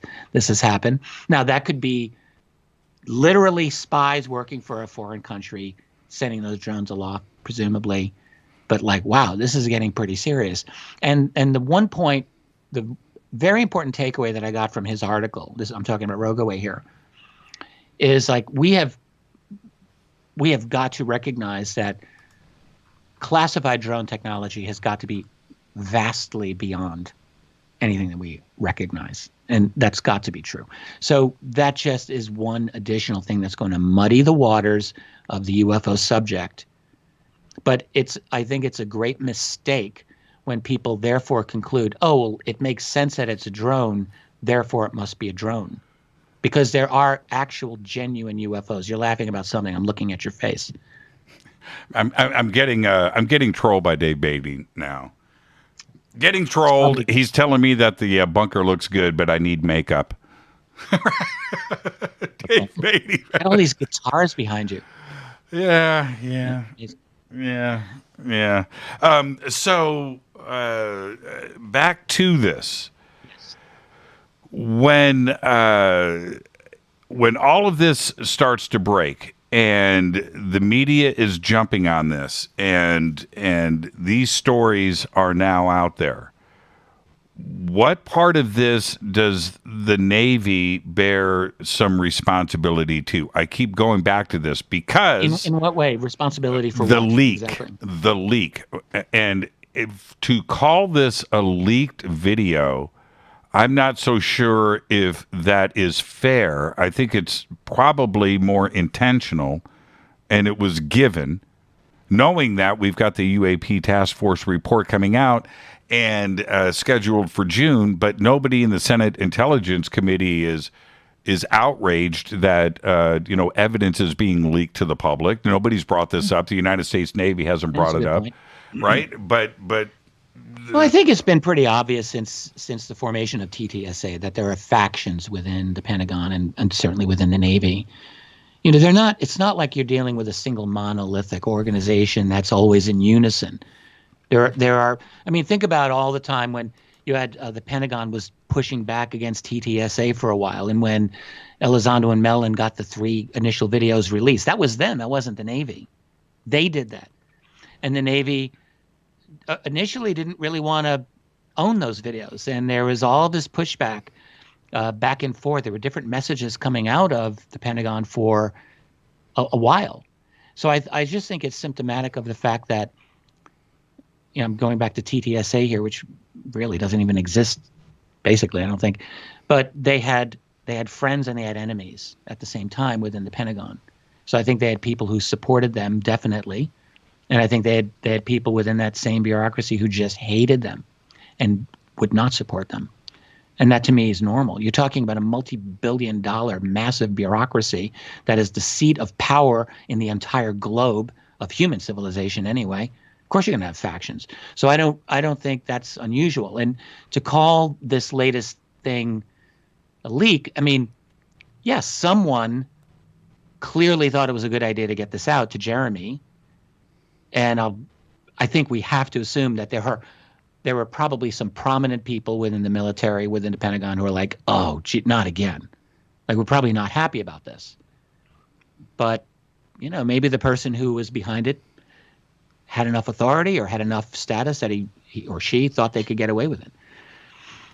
What do we do if we go back to the Drive, a little bit with Tyler, but if we go back to the Drive's article, which was about the investigation going into the drones of July 2019 and how this happened, where the communication broke down between, you have Camp Pendleton right there, you have the United States Navy in San Diego, you have San Clemente Island, which is a live fire, the only live fire United States Navy installation in the world. So there is all kinds of radar, radio, monitoring, communications of all of the airspace there. And that, and the point that they try to stress is that, of course, they know everything that is in the air there. How could they not know what is happening? And I thought that that was a really good point. So the United States Navy and the investigation gets kicked off, and they want to know how the communication breakdown happened and what were these drones and who was flying them. Well, one conclusion is that they're way less competent than we think, especially for the amount of money that they get, which is kind of what Rogoway was implying. Yes, that's right. That's right. So that's one definite possibility. Another possibility is that they're just outmatched by a force that is not from our civilization that can just play games with them. Now, let's just recognize that as a possibility. Because how else do you explain the 2014, 2015 USS Roosevelt encounters? You had hundreds of them, apparently. On a daily basis. Yeah, CubeSats at that. Well, okay, now, if it comes out in this investigation, if the investigation is ongoing and continuing, which it appears that it is, and then the conclusion is that these were drones flown off of San Clemente Island. It was the United States Navy, and they didn't let the Ellis and these other ships know that they were flying these drones over. They were ours. What does that do to the entire situation here with everything that has been laid out? If these were ours. Yes, if it was the United States Navy flying drones off of San Clemente Island. Well, they would never be able to admit that, of course. They could never admit that. I mean, first of all, you'd be telling other nations, yeah, we got these amazing drones that can really play games with our top-level destroyers. You don't want to advertise that. And, I mean, just secondly, it's, at this point, I think it would be probably a public relations problem, wouldn't you think? If the Navy were to say, oh, well, actually, yeah, we're just screwing with our own. We're doing testing of our new tech with our destroyers. Well, there was... I mean, it's a reasonable thing to say, but it's just... That's right. That's right. And there was another point in this investigation that needs to be spoken about, and that was there was a private civilian 50-foot catamaran that was out there that they were interested in, and so they're that was right off San Clemente Island, I believe. That's right, and so they chased down the owner of that catamaran, and were specifically going after drones. And did you have drones? So it seems like the Navy... Yeah, and they said the drones they had like an extremely limited range. We're talking a few feet. Right. Like not even... Right. So it couldn't have been possible to do that. That's right. But drones is what they were looking for. It was the Navy is chasing drones here. Mm-hmm. Right? They didn't approach the catamaran to see if they had flying pyramids. Well, I think it would have been... implied. I mean, don't you think, like, if you're the owner of the catamaran and the Navy's coming up to you, hey, we're looking for drones because someone's screwing with our vessels, you're like, oh yeah, well, drones? Oh, you said drones. You didn't say pyramids, did you? Right. They're not going to do that. I don't have drones, but I do have a really nice Anunnaki pyramid back here. Would you like to see that? And this is the other point, and I've only got 30 seconds here. Nobody wants Anunnaki Atlantean flying pyramids harassing our Navy more than me. I want that. I truly do. I really do. I'm just not so sure that this is the case this time. So we've got much more to talk about. Let's take a break right here. Indeed. This is Fade to Black. Our guest tonight, Richard Dolan. Richard cleared his throat before I had a chance to mute his mic. Yeah, I muted myself there. We'll be right back. Don't worry, Mr. Beatty. My makeup girl's coming in right now. I'll be right back after this short break.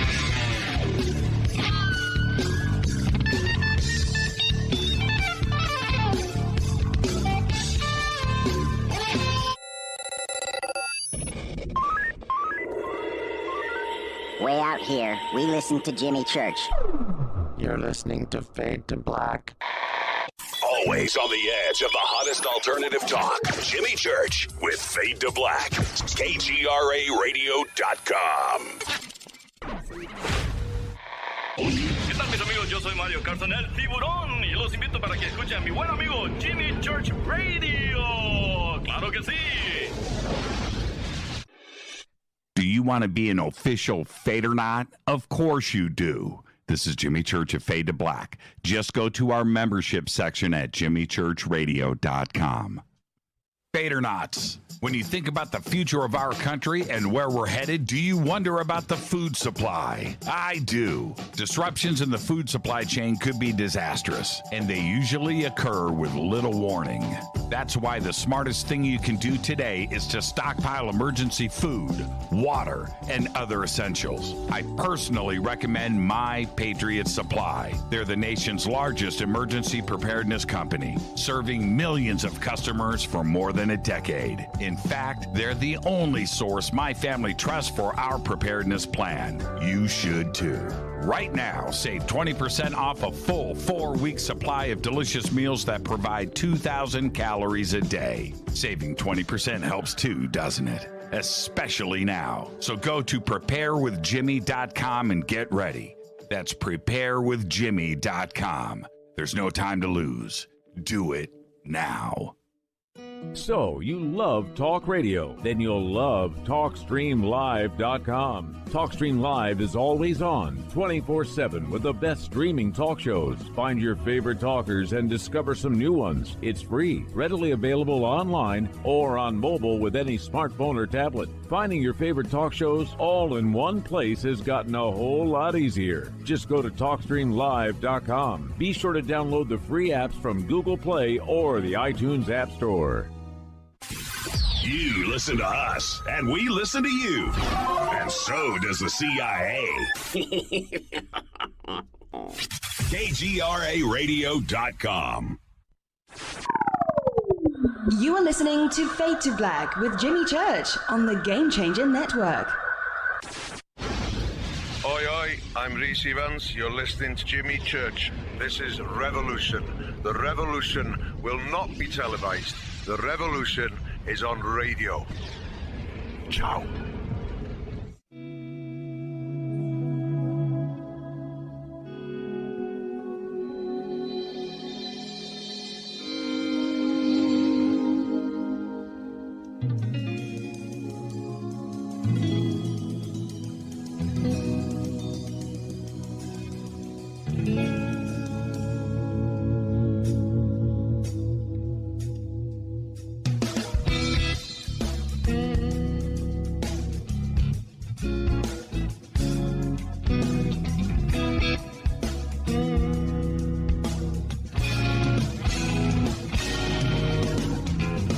Welcome back, Fade to Black. I am your host, Jimmy Church. I guess tonight, Richard Dolan. More with Richard in just a second. You stay right there. But right now, I'm going to talk to you about Virtual Shield. Virtual Shield VPN.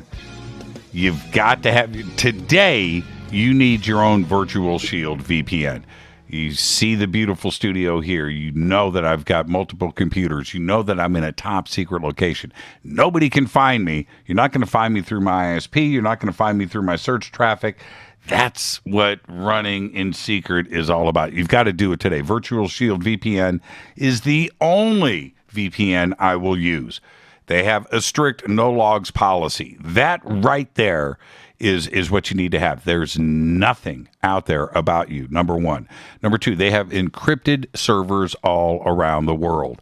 That's what you need. You've got to have it. Get your own VPN today. It is all simple to do.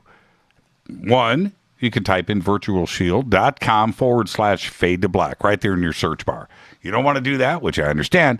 Click on the link below in the video description box. It's right there. Click on it. You will get Virtual Shield right now for 50% off today. Click on the link. get your VPN. When it installs, let me tell you something. It's so great. It's installed. It's right there in your browser. You turn it on. That's it. Click, and it's on. You wanna go public? Turn it off. It's right there. It installs. It's so easy. And they've also got a really cool program. You get your whole family VPN'd. That's right. All right. This is Fade to Black. I am your host, Jimmy Church. Our guest tonight, Richard Dolan. Now, Richard, I'm trying to think now when the Davis-Wilson documents started to leak and the conversations that you and I were having, and, this goes back now. This goes back 2 or 3 years, and it's hard to believe. It was June of 2019 is when it actually made its splash. And I remember Grant Cameron, that was February of that year when he approached me with his attorney. Dude, I got that right. And then things blew up right after that. You know what? Can I just say this? I'll never forget the conversations that you and I were having daily. Dude, did you read page 4? Yes, man. Did you get to page 5? And the excitement that we had over these documents and the way that we poured over them. And this was before the leak. Well, that was leaked too as well. Where we got this via email independently, and it hadn't burst out into the public yet. It was like burn after reading, right? Do you remember? You must remember this. In December of 2018, I did a spot on your program here, and you I think it was when we were closing, and it was like your last question was like, was there anything that you learned that you've never really talked about? Oh, you're talking about the pages. Yeah, the single pages. And yes. That was in December 2018. That was like 6 months before. And it was the first time, it wasn't the first time that I actually talked about this, but it was the first time that I mentioned that I'd been shown documents. I remember that. That was the difference. And because what happened was I was shown this by I still haven't given this guy up, and I'm not going to. Unless he passes away before me, then I will. I will absolutely do that. But so I was shown. It was either 2 or 3, and I still can't remember, 2 or 3 of those pages of the Davis's notes on Wilson back in 2006. All right, so it was a long time ago. And in fact, I saw the page where he's talking about not made by man, not by human hands. Like, I absolutely read that. Okay. So it's not something that you forget. And so I did all in 07, 08, 09, and 2010. I talked about this in various conferences, interviews. I've hunted them down. It's all out there. I actually did. So what I said was, I talked about Thomas Wilson. I talked about how I'd learned that he had tried and failed to get access to special access program. I didn't have all the details right, but I had the basic story correct. So, and then as we learned, like Edgar Mitchell, my God, was talking like 20 times more than I ever did. There's a zillion interviews now you can find of Edgar Mitchell from 2005, 2006, 7, 8. And he's talking explicitly about going with Stephen Greer to the Pentagon, meeting with an admiral, like he says admiral. He doesn't give up Wilson's name. And he talks about how, yes, he got back to me and said, I got nowhere with this. So Mitchell was like talking explicitly, and he was in the perfect position, obviously, for this. I mean, he was tight with Davis. They were all part of NIDS. They're on the board of Robert Bigelow's NIDS, National Institute for Discovery Science. And he was there with Greer. He was there with Commander Will Miller of the Navy, who still will not admit that he wrote the letter that is in the document. I mean, it's ridiculous. It's just ridiculous that the contortions that people are going through to deny this, when all they should be doing is reading it and learning, because that's where the gold is. It's in learning what is in that document. It's amazing. I keep it on my desktop, and I just pull it up, and read through it, and I always get another nugget out of it. As many times as I've read it, I've had a lot of moments where I've just stepped back and went, wait a minute. The Will Miller letter, again, we can point at any page of the document and go, this is pretty extraordinary. But that letter is incredible. It's just incredible, and it's a and everyone knows that Miller and Puthoff know each other. Puthoff has said like he communicated with Miller. He actually I know he said this. So it's like, what are we hiding from here? What it's like it's right out there. Well, we know what's happening. Can I just lay this out? So a very sensitive. I mean, there may be people listening who don't know what the hell we're talking about. So I'm just going to very bare bones this.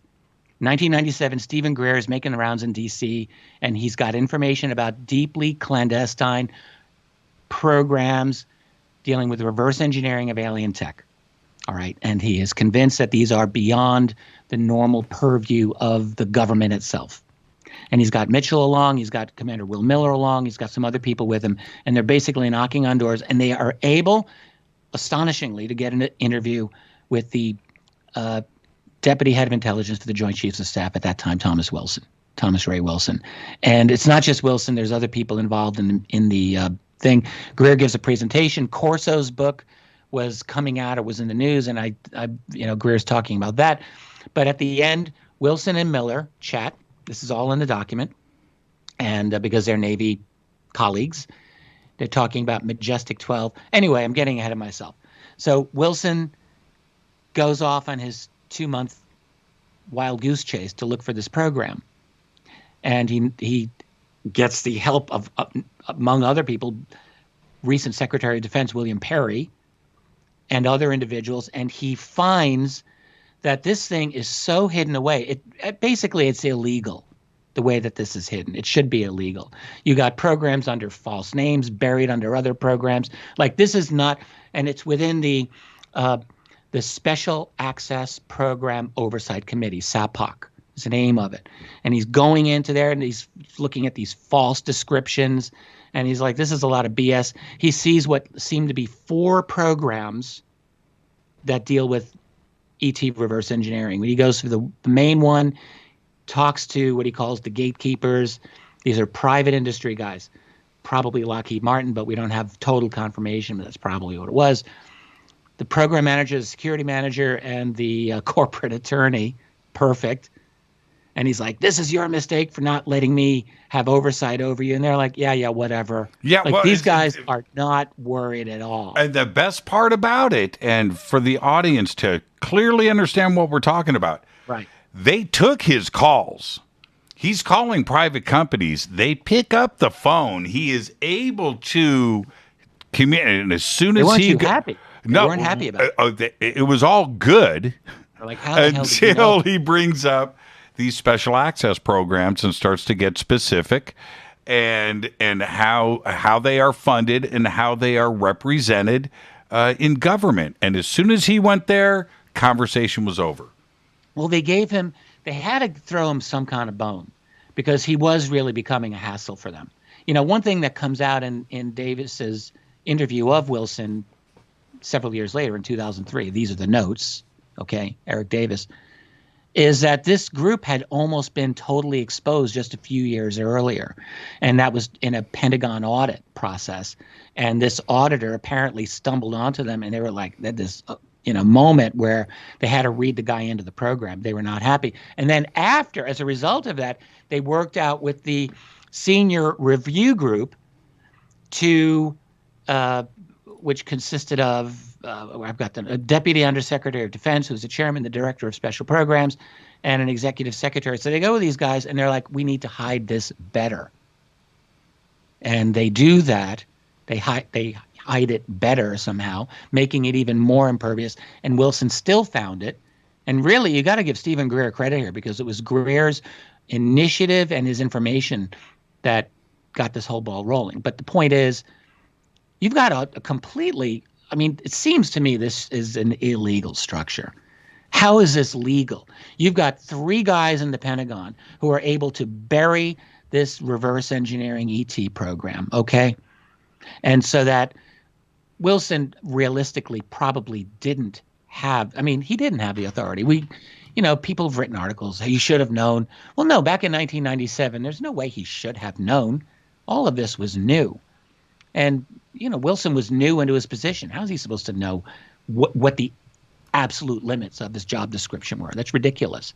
So the point, though, is the whole thing gets buried away from him. He's enough of a nuisance. He goes out there to talk to these guys, and, yes, they give up the main prize of information, that they have an intact craft. They don't know where it's from. And then they probably lied by saying, yeah, we haven't been able to make any progress. Like, sure, guys, you haven't made any progress. Tell me something else. Like, that's a line, in my opinion. That's just total BS. But they had to tell him, they had to give him, they couldn't lie completely, because he'd gone out there and this was an annoyance. So, and then they showed him what was called the Big Ut list, which was the list of the guys who were read into the program. And I think he said it was something like 600 or 800, mostly corporate guys, very few defense people, he said.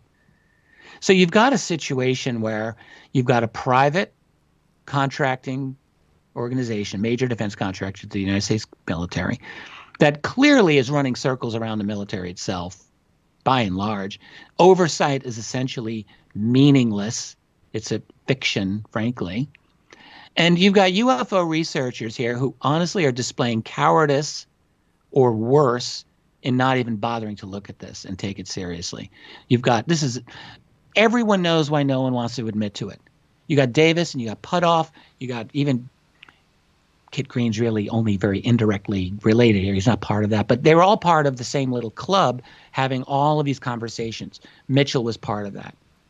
They all shared. And when Mitchell came back from his meeting with Greer, of course he's going to talk to guys like Putoff and Davis and the rest, and probably Colm Kelleher and everyone else associated with NIDS, and obviously Robert Bigelow, Kid Green. Clearly, all of these guys obviously knew.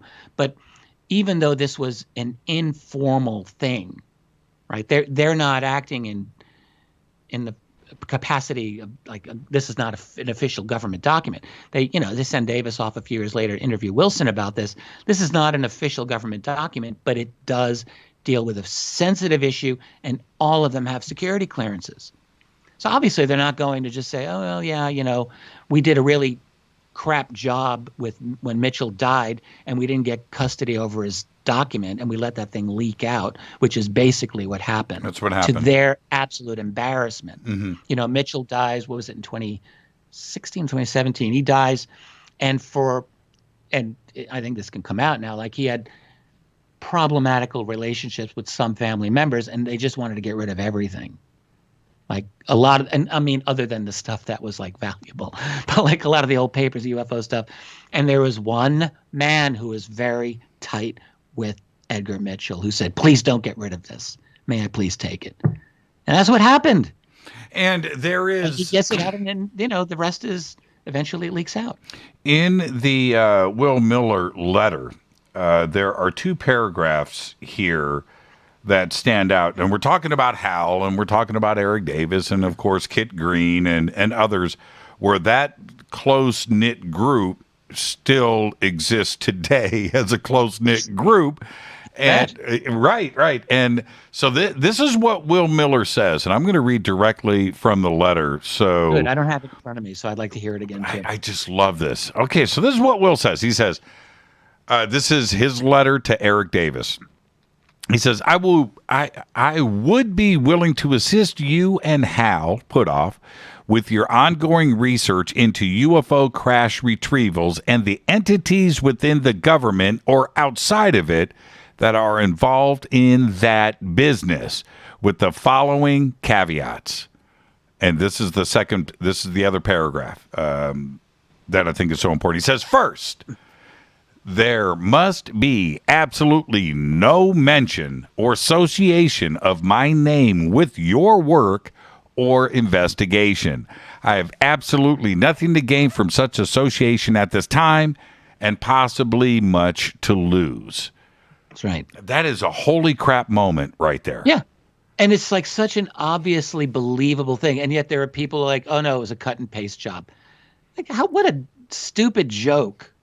I mean, honestly, there's bad, and then there's just outright idiocy and insulting. Like, that's just the lowest of to make that claim, which someone has done. It's ridiculous. It's not believable. What did you think about the part? This to me, well, no, I want your opinion. Don't worry about mine. What did you think about Will Miller giving Eric Davis his fee? Right, his fee. Oh yeah, well, $180 an hour, man, if you want the crash retrieval goods. Well, yeah. Why, let the man try to make his money. What was funny is that in the document, Wilson got a laugh out of that. Like Davis actually goes back and points it out. Yes, he's like, yeah, he's not. Wilson's like, well, he's not worth that much, or he's making some comment about it. So yeah, but no, it's obviously believable, and anyone who has bothered to look at any of what I like to call the Bigelow crowd, and I have a lot of respect for these men. I mean, I've been very on excellent terms with Hal Puthoff for years, and I have a very ultra high regard for Eric Davis, and I know Kit Green, and George Knapp's even part of the group, honestly, and I love George. But the fact is, you've got a group of guys with various types of clearances who are obviously trying to work their way into the labyrinth. They're trying to get to the Holy Grail. And I don't know for a fact, but I don't think that they are where they want to be. And so as a result, they're working their way very carefully. They don't want to screw things up from their point of view. So this is what I think. Right. So where are we today? Where are you today with the document? You put a little presentation together that came out a few days ago. I did. Did I? I believe your name was on it. On the Davis Wilson? Yes, you are Richard Dolan. I am. I don't think maybe someone took an older interview with me and put that out. Okay, possibly. But where are we today with the document? Well, there's still work being done, but I mean, I'm not like what should be done, honestly, is someone should write like a 300-page book that breaks that whole thing down and analyzes and proves it, or even like 200 pages, like a significant treatment. That's what really needs to be done, because the document's that important. It's that important. Like it's a profound significance, if true, and it is true. I mean, think about it. Who's going to show me this document in 2006? And someone very close to the whole scene, okay, shows this to me. And you got Mitchell talking all about it for years, like quite explicitly, frankly. Where's the fiction part come in here? How does a fictional scenario even work? Movie script or whatever someone's putting out there to explain this is, I mean, it's beyond absurd. It's beyond absurd. Are there people running away from it or trying to debunk it? It's ridiculous. Are there parts of this that are untrue? Absolutely. You got people telling Wilson there are no abductions. Let's get real here. There are abductions. So what you've got is a situation where you're not telling Wilson the full truth either. Obviously, they're not telling him the truth. You got probably the Lockheed guy saying, yeah, painstakingly slow progress because, it's so compartmented. Well, I'm sure the compartmentation doesn't help. But you're not going to tell me, all right, first of all, you got the ARV story from 1988. And I'm going to tell you right now, that's the real deal, that story. And unfortunately, the great Mark McCandlish recently died. But that story is not done. There's information there. And, so there have been replication. This is one of the things I'm good. Let me do this. I've got a May 20th online event, and I'm talking about this on my event. I'm doing 2 completely new lectures.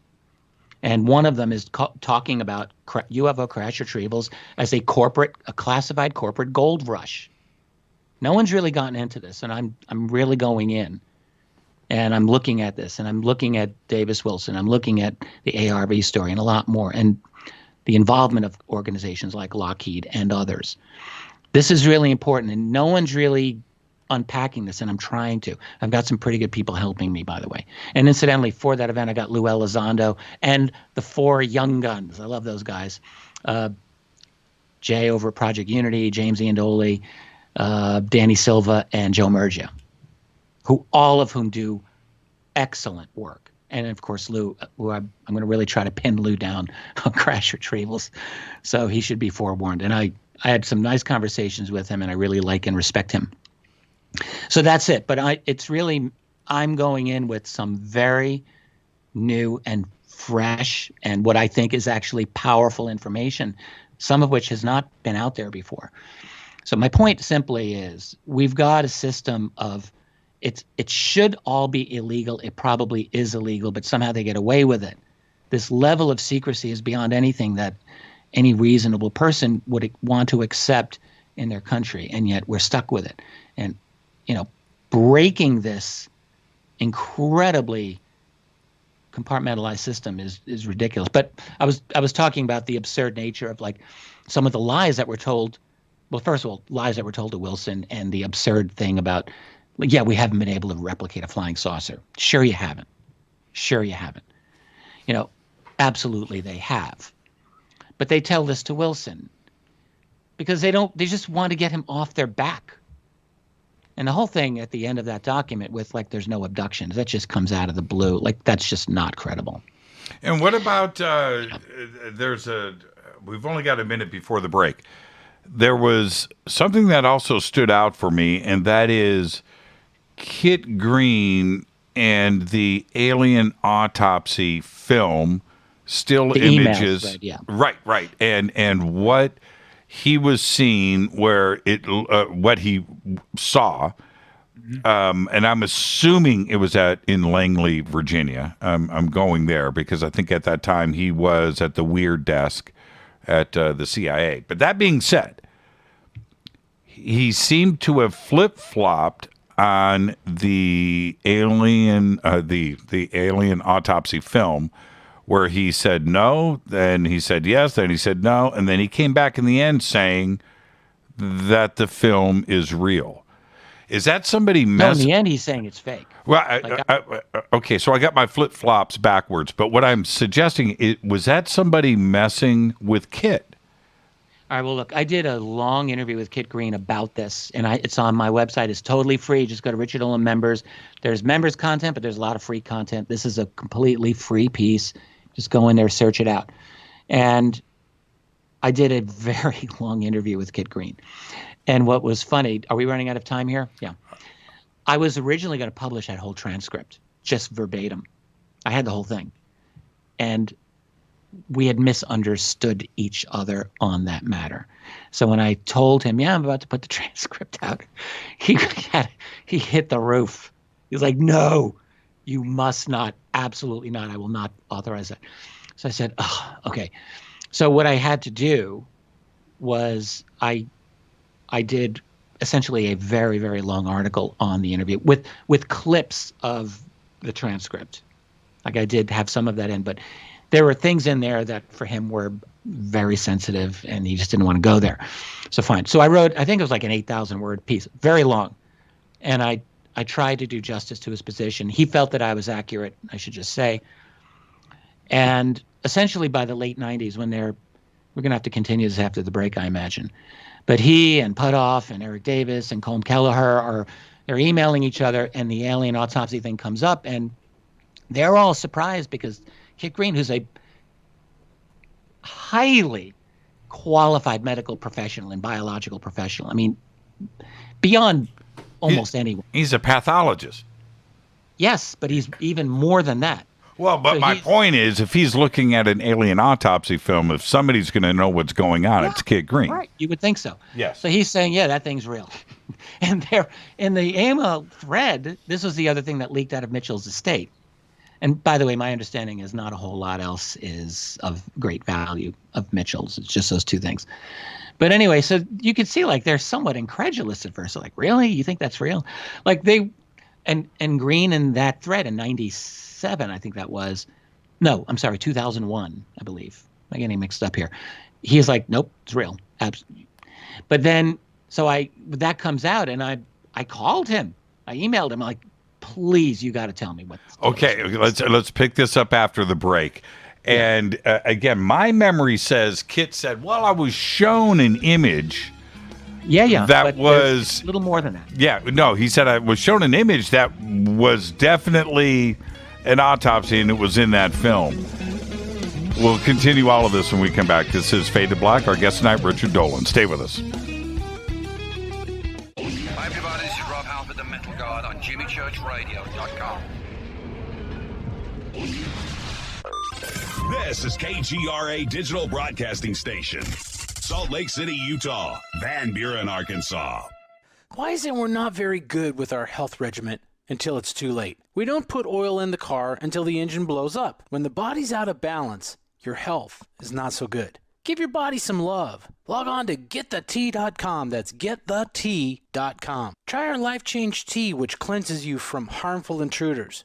A clean colon is one of the ways to bring the body in balance. We also carry organic supplements to help you get where you need to go. So do your body a favor. Log on to GetTheT.com. That's GetTheT.com. You can even visit our sales page to save some dough. Does anybody call money dough anymore? Anyway, if you're looking for short, helpful health tips, go to YouTube and punch in Health Matters Now.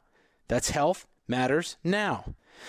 So, log on to GetTheT.com, shop, get balanced, then learn some cool tips at Health Matters Now. You'll be glad you did. That's GetTheT.com. Your contact for current news and trending topics. KGRARadio.com. This is Jimmy Church of Fade to Black, and I only drink Fade to Black blend coffee from Rivermoon. Just click on the Rivermoon Coffee banner at jimmychurchradio.com. Promo code F2B Blend. This is the only way forward. This is Fade to Black. Make contact. KGRARadio.com.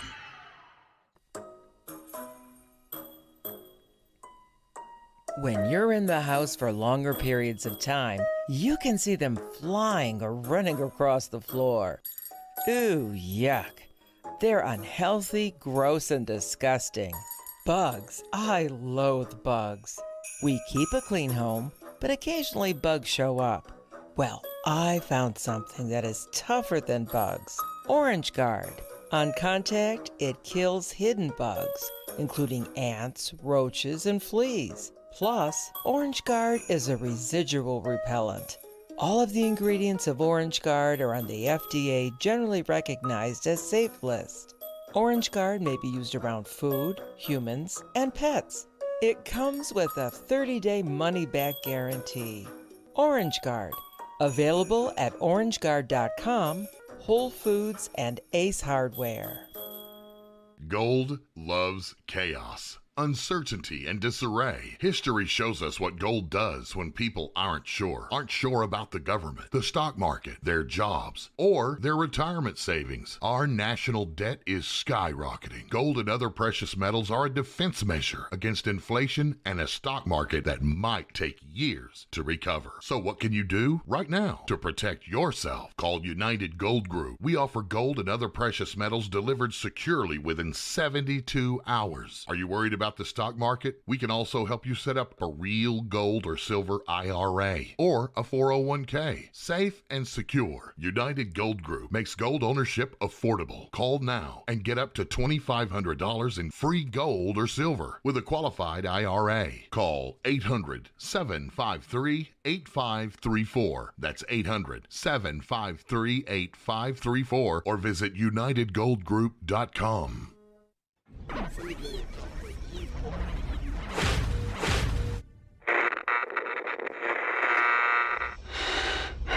You want to know a secret? I love ponies. I really love ponies. I'm serious. I couldn't stay sane without ponies to brush. Why fade to black? Because you never got that pony, damn it. This is Fade to Black with Jimmy Church on the Game Changer Radio Network and KGRA, the Global Radio Alliance.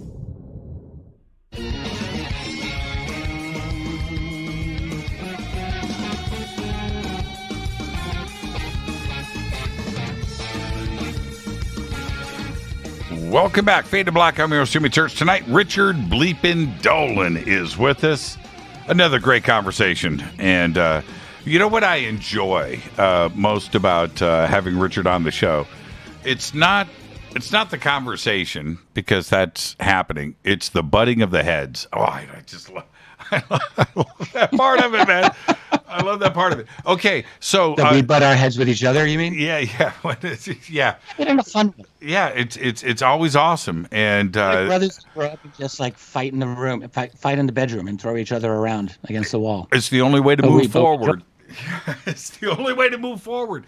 Now, back to Kit Green and the alien autopsy film. And I had mentioned before the break, and this stood out for me in this email, because my issues with the alien autopsy film, first off, I paid $75 for that video at Tower Records back in the day. I had to order it. I had a watch party, and I watched the air just leave the room during that. And so I hold that. People are making this about the alien autopsy, and I think that's actually been really wrong. Like, some people get really worked up. Oh, they're trying to validate the alien autopsy video. No.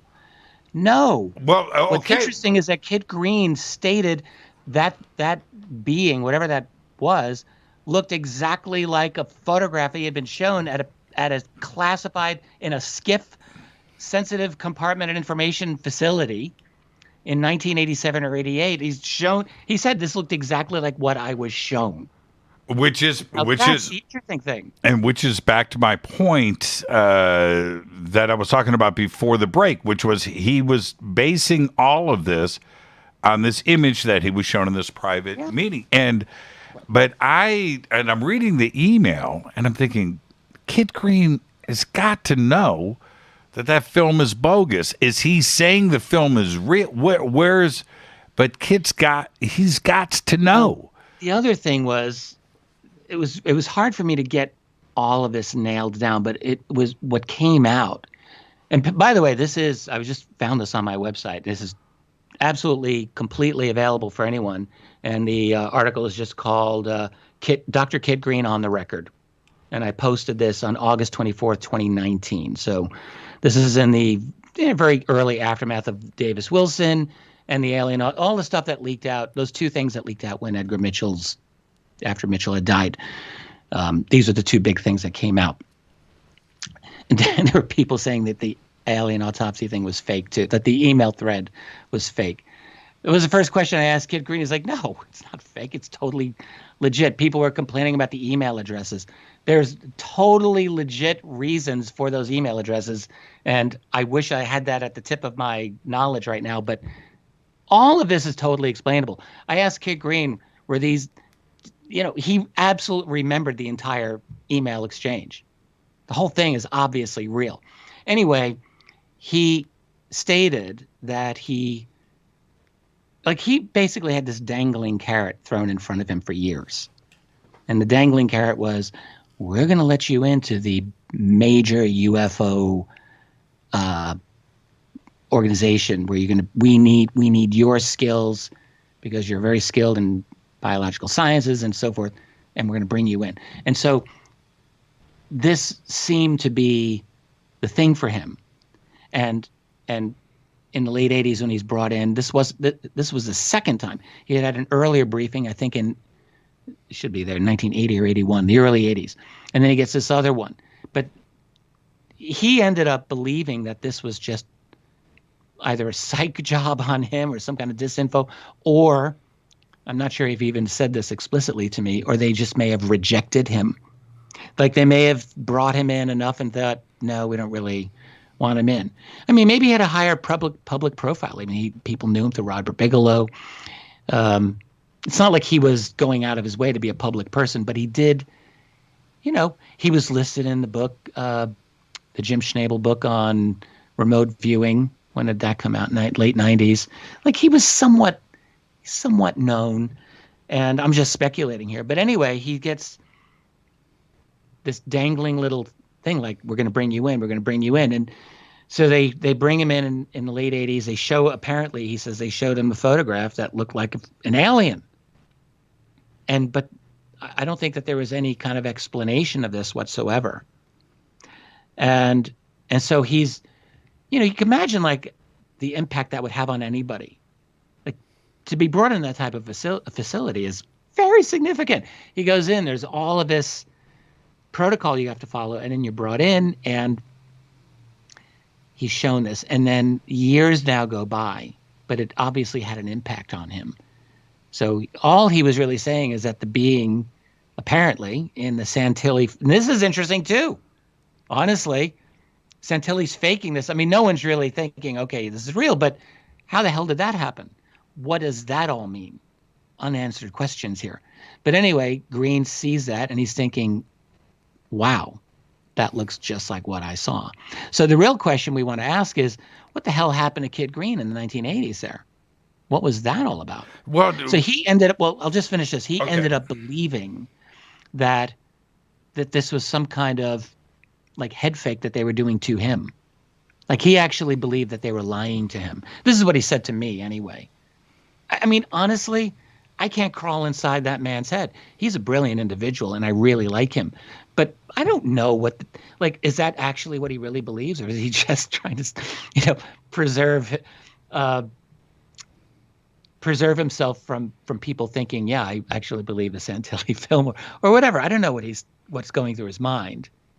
But he stated to me that he believed that this was a disinformation campaign against him. Now, and implying that there was a lot of corporate power behind a lot of this stuff. Did you ask him directly? Because it's implied in the email, even though it doesn't clarify this completely. But did you ask him that the photograph that he was shown in that briefing, that it was of an alien autopsy, and that the way it was represented in the Santilli film, that it was the same? I understand the alien part, but that the autopsy itself was the same thing that he saw in the photograph, or are we just talking about the alien being itself? I have his direct quote here. Okay, let's go. And I'm glad that I have this in front of me, because I would not have remembered this well at all. So he says, this is him, let me repeat, several shots from the pictures I was shown. So pictures, there's more than one he was shown. Then later appeared in the grainy Santilli film. Not the body. I never said it was the body. It was the face still. It was the shot of the subject. It was the shot of the wall. It was the shot of the table. It was the shot of a part of a foot. It was not the shot that I could say was the same body. So he was really qualifying the body itself, but the head, the face, other elements. The feet. But to answer your question, no, I don't really think he made that crystal clear to me, like what the exact context of those images were. Except he does say table and wall. Yes, that's right. Very interesting. Very interesting. So was there a fake set that Santilli used that existed 10 years prior? Because that's actually what he's saying here, 1987. And that's 10 years before. Santilli came out in 95? 95, yeah. Yeah, 95. And that, in the end of that email, is where Kit Green clarifies, because I forget who asked him, but somebody says, so what, is the Santilli film real? Do you believe that the Santilli film is real? I believe that's I'm paraphrasing. What's that? Yeah, in the email thread, he was asked that several times. He was asked that several times. Yes, asked and answered. I told you already. Yeah. He was getting really snippy with his buddies there. And he's a bit imperious at times. I think that's fair to say. He's a brilliant man, and he sometimes can let you know that. Well, because they were like, come on, Kit, are you saying that the film is authentic? And that just kept coming at him. Yeah, and here it is. He writes in all caps. Yes. This is the email thread. Asked and answered. What can be more direct than the video is real? all caps. So he was pretty straightforward in the email thread. There's no getting around that. When we go back, and the other thing, I'm sorry, he had actually said over the years, while he's living in the Detroit area, that there were a number of times when alien evidence of various sorts, in the form of film or in the form of autopsy records, in the form of different types of things, would arrive at his home's doorstep at his house. And it was like really freaking him out. Like he's thinking, what the hell's happening here? Like, why am I getting all of this? And he had some very like prestigious colleagues look over some of these things. And he said their conclusion was that this is a highly sophisticated disinformation thing, very ultra sophisticated, using the leading scientific,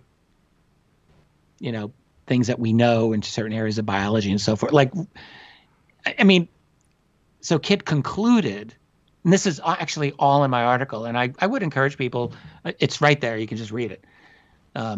Kit Green on the record. But he concluded that this was actually a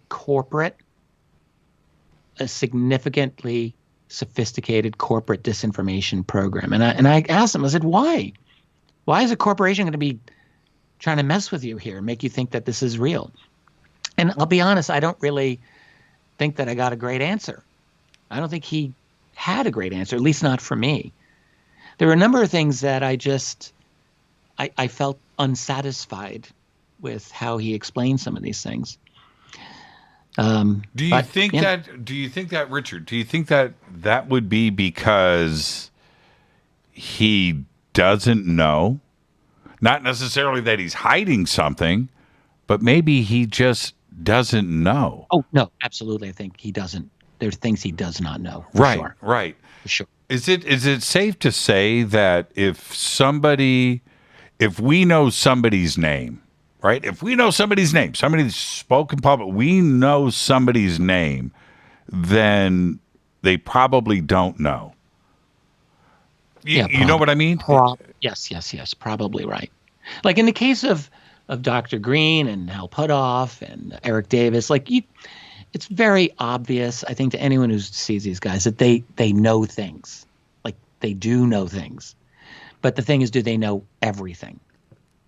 And it's very possible that there's no one who really knows everything anyway. But I think even in the context of what can be known by human operators, my suspicion is that they don't know everything that some people know. I think they would like to know, but I don't think that they do personally. I think that they want to. Yeah, I think it's been like their mission, but. So yeah. And this is what we can extrapolate from that, which is this. Those that are in the know, we do not know their names, right? Therefore, right, we don't know their names. That seems absolutely. That makes perfect sense. As this moves along, and we've got you know what, Richard, what do you have to do tomorrow? We didn't talk about the UAPTF, and. Well, I try to get up early and get my work done, and and this and that and so forth, etc. Okay. So it's 12:17 Eastern time here. Were you going to get me out at 12:30? Is that? I don't know now. I understand. I don't know now. I'm having a good time. Yeah. So am I. This always happens. Like I always say to you, I'm going to be out by such and such time. And I never do that. How long, Church? 60 minutes. Dude, not 61. I promise. So, yeah. 2.5 hours later. I'll do another segment after this break. Okay. If you want me. Which is this, though, where we, and it frustrates me, is that when people say this is definitive, when we're talking about the UFO subject, and this is definitive, and this is, I know somebody, and I've been told this, that's when I pump the brakes. Do you do the same thing? Do you pump the brakes when somebody says this is the way it is? I usually check out of the conversation, and I just roll my eyes and I walk away. Like I don't have time. It depends on the person, okay? Now, what I love is someone who says, this is what I think is going on based on this information. Then I'm always wanting to listen. But when I encounter someone who says, okay, let me tell you how this is all happening, that's a really quick way to lose my attention. I just don't have the interest. And There's too many of those people. I want to compare today. We're going to come back after the break and do the deep dive into the UAPTF, which is an extraordinary moment for all of us. But I want to back up for a second. If we go back to 1995, 1996, 1997, with everything that was happening at that time, it was a series of revelations. You had Stanton Friedman and Roswell and everything that was exploding in 1990 and the newness. Yeah, Lawrence Rockefeller was making waves. All of that rolling over to Bob Lazar, rolling over to Majestic, MJ-12, the documents, once again with Stanton Friedman. These were revolutionary moments for the community where we were like, aha, this is disclosed. We are at that moment, and it was huge. These were momentous things that happened one after another. Are we at that same point today? Do you feel, the same pressure, the same excitement? That's an interesting question. Well, when you're comparing with the 90s, actually, the MJ-12 documents leaked in 1987, but they reverberated for many years. And then you got the whole Roswell story that was on a slow build in the 80s, but really didn't explode until the 90s, honestly, especially in the culture.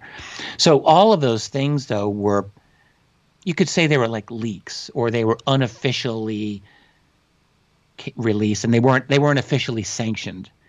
So that's the difference then with what we have now. So what we had then were, and then Lazar was another one. Lazar's coming out with like these amazing claims that are coming that George Knapp is reporting on. So all of those things gave the impression that the secret had actually broken free of the control of the power establishment, and that they just it just slipped out of their hands, and now we've got the ball and we're running with it. That was the feeling. So what's a little different here is, it just feels a little different. There are leaks. We just talked about Wilson Davis. Mm-hmm. That is a significant document, and yet you've got most of the community just running away, sticking their head in the sand, just afraid to talk about it. They're literally afraid. The people who are close to Davis and Puthoff and those guys, like George Knapp, even George Knapp, by the way, essentially stated that he believed that that document was real, But people are being very delicate about how they're saying, because they don't want to get those guys in trouble. And then you just have the rest of the people who don't care. Just, I don't know, they're just out to lunch on this. So we do have a leak that's comparable in a way to what happened 30 whatever years ago, but I think it's different now. I think what's happening is something, honestly, I was seeing this a decade or more ago, which was that the pressure from below in our society it actually has bubbled up enough that it's causing a problem with the traditional cover-up as it existed.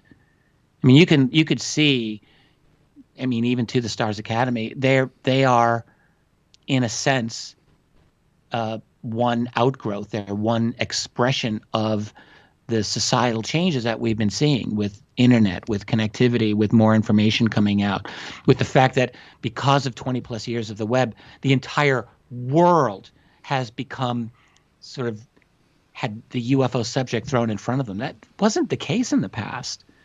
So the culture's changing, and I think it was inevitable, frankly, that there would be some expression that would push this in the public venue, and that is what they have done.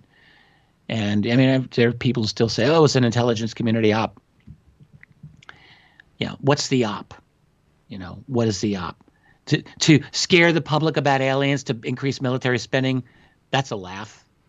I've heard people saying this in all seriousness, and I just laugh. I'm like, do you know anything, honestly, about how the system works? And by the way, no one is talking about an alien invasion, and I keep hearing people are still concerned there's going to be a false flag alien invasion thing. And I'm like, no, The only thing is, if there is an alleged alien invasion, like Independence Day type thing, then that's a false flag. Like if it happens, then it's a false flag. But it's not good. That they don't to create a global totalitarian 24/7 latchkey surveillance state. They don't need that. They're already doing it. And we're doing it now. We're doing it now. Well, okay. So did your experience of living through 1990 to 1997 help you with how to handle and deal with what we're going through today? Maybe on a very limited basis. I mean, in those years, I wasn't even into the UFO subject for all of those years. I didn't get into UFOs until really 94 was my first big year. And I had a huge learning curve. I mean, I was just starting out at ground zero back then, 94, 95, 96. And also, keep in mind, I wasn't really even following any current things. I was back in the world of Donald Keough and Edward Ruppelt in the 1950s and 60s. So I was actually really woefully ignorant of what happened in the 90s until after 9/11. Like I started okay, I got to get to the rest of the story here. So I had a lot of learning ahead of me. Well, as a historian, when you go back and you look at the original set of Magic, MJ-12, whatever we want to call those documents, because now you're looking at the names, you know where they were in the military, or the Pentagon, or politically, where everybody was positioned. And then to have those go from pretty high profile to probably largely hoax documents, except for... Oh, you're talking about the original MJ-12 documents? Right. Yeah, and does that, again, does that prepare you for a letdown? Look, I read those documents over and over and over again, accepted them as the Holy Grail. I did. You interviewed Richard Doty on this, and honestly, a lot of people complain about him, but what he said about the MJ-12 documents struck me as the single most reasonable thing that I've heard anyone say. And I'm paraphrasing because you did this a number of months ago. I listened to that. And I think he said the MJ-12 is real. The documents themselves are fabrication, but they roughly speaking describe something that's real. I think that's how he kind of put it. And frankly, that makes sense to me. It's like, I describe it often as getting an inoculation. So there's genuine information that's out there. You've had all through the 1970s, all of these legitimate documents coming out through Freedom of Information. And if you're running this secret, you have no idea what might come out and what your vulnerabilities are. So you've got to disable this. So what do? You create something that looks kind of real for a little while, and then you have your people planted like Philip J. Klass, who is working for you, and you will have him quickly debunk it, right? And so that would debunk not just the whole idea of crash retrievals for a lot of people, but even like the legitimacy of government documents would come into question for a lot of folks. Those are the two prongs that they had to worry about. FOIA documents and guys like Leonard Stringfield and Stanton Friedman, who were dredging up some very interesting UFO crash retrieval stories at that time. That was a genuine threat. And so creating documents that could be somehow proven on analysis to be fake, how is that beyond the intelligence community? That's a brilliant strategy, and it's probably what they did. Probably. So I think people really are, everyone's so black and white about this. And I just think that's really a mistake. Like, there's a lot of nuance involved. I think I was talking with, I think it was Putoff, actually, Hal Putoff, who said, yeah, this is like a hall of mirrors. But he's not the only one to say it. I know, right? A lot of people have it, and it is like you're in a hall of mirrors. And that is as a security precaution. Like you have to protect we're talking about, let's just get real here. We're talking about something of absolutely foundational, profound significance to our entire globe, our entire world and civilization and species. And, You and I are not in with the in crowd, so we don't know everything. What if the information that those people have is terrifying? Like, what if it is? There's got to be at least one of these groups that is not friendly to us. Every single bit of data points, comes to that conclusion. One of these groups are not our friend. And if that is true, maybe we have something to be worried about. And how deep does this go? We're talking about us versus them, but what if they're actually down here with us? You've got David Jacobs, who's basically retired now, but he had a whole series of books on this exact phenomenon. Human-looking beings that are walking among us. Did we just forget that that's a possibility? No, it's a definite possibility. So if that's real, who's going to want to put that information? Well, that's right. And Richard, as we head to the break here, I often ponder the significance of this, which is somebody gets the document, somebody gets the thing, somebody gets the report, they read that. Maybe it's the president, maybe it's a senator, maybe it's the head of the CIA. I don't know. But they read something that profoundly scares the crap out of them. And they will never talk about it in public, ever. Right? It's something like that, where how come we don't have a whistleblower? How come this hasn't come out? No, they're scared out of their mind. Probably scared for their lives. Absolutely, 100%. Let's take our break right here. Our guest and I, Richard Dolan, we're going to overtime with Richard Bleep and Dolan. I'm your host, Jimmy Church. This is Fade to Black. Again, you can follow me on Twitter at JChurchRadio. You can follow Richard at Rich Dolan right there on Twitter. He hangs out. I'll be right back after this short break. It's Overtime with Richard. Stay with us.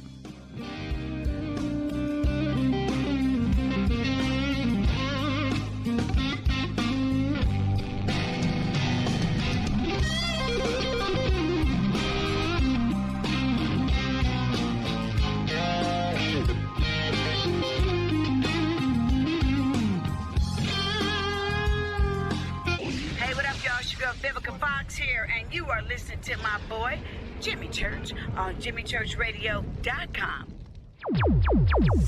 Despite popular opinion, reading a book will not make you smarter. But listening to Jimmy Church will. This is Jimmy Church of Fade to Black, and I take Life Change Tea supplements every single day. It's what I do. Click on their banner at JimmyChurchRadio.com. When you take the beans from Central America with dashes of Indonesian and African mixed in and then roast it to the dark side of Fade to Black, you create the ultimate brew of fringe. Introducing the Fade to Black blend from Rivermoon Coffee. Yes, Rivermoon's darkest customized roast was created for the love of Fade to Black. The alchemy of masterful roasting and smoking the beans is in every sip of this full-bodied, dark Java. I need my coffee dark, deep, with distinct bittersweet chocolate highlights, just like the bunker. Leaning further into the darkness of the roast is Fade to Black blend from Rivermoon Coffee. Just click on the banner at JimmyChurchRadio.com and use the promo code F2BBLEND for 15% off of your order today. This is Billy Carson with ForbiddenKnowledge.tv. Forbidden Knowledge TV has just reached its 1-year anniversary. That's right, 1 year. And as a show of appreciation, we are giving all new subscribers a free 30-day trial of ForbiddenKnowledge.tv. That's 30 days to binge watch thousands of movies, documentaries, conferences, workshops, lectures, yoga classes, meditation courses, and so much more. So log on to ForbiddenKnowledge.tv from your computer or mobile device, or get the Forbidden Knowledge TV app on Apple TV, Roku, Amazon, iTunes, or Google Play today, and use coupon code 30daysfree. That's coupon code 30 days free on ForbiddenKnowledge.tv today. Are you intrigued by Paranormal Talk Radio? You'll love the new Paranormal Radio app from TalkStream Live. You'll find a great selection of talk shows covering UFOs, ghosts, strange phenomena, and much more. Download the Paranormal Radio app now and start listening to the very best in paranormal talk entertainment, including the network you're listening to right now. The Paranormal Radio app, free in Google Play and the iOS App Store.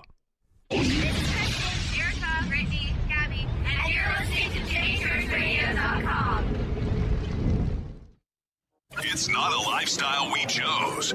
We were born this way. KGRARadio.com.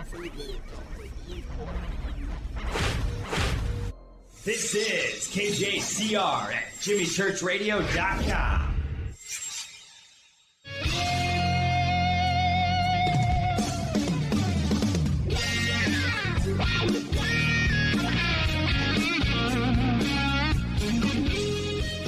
Welcome back. Fade to Black. I am your host, Jimmy Church. Tonight, Richard Bleepin' Dolan. We are going straight to overtime. 2.5 hours of Dolan conversation tonight, and it has been an extraordinary conversation, and we've got to talk about the UAP task force. Richard, in a month, and I can't believe I'm going to say this, but in a month, you and I are going to be in Laughlin, Nevada, breaking bread at a UFO conference in person. How crazy is that? Yeah, how nice that will be. It feels it's strange. Been a long time. Oh, man. And that month is going to be pretty exciting because the conference itself is June 6th through the 12th. They're talking about this report now being the 24th or the 25th of June, when it was supposed to be earlier in the month, which would have been great and perfect timing for the conference, of course. Maybe we'll get some more leaks. Maybe we'll get some more context of what may or may not be in this report. But right now, I have to ask the obvious question. What are you expecting?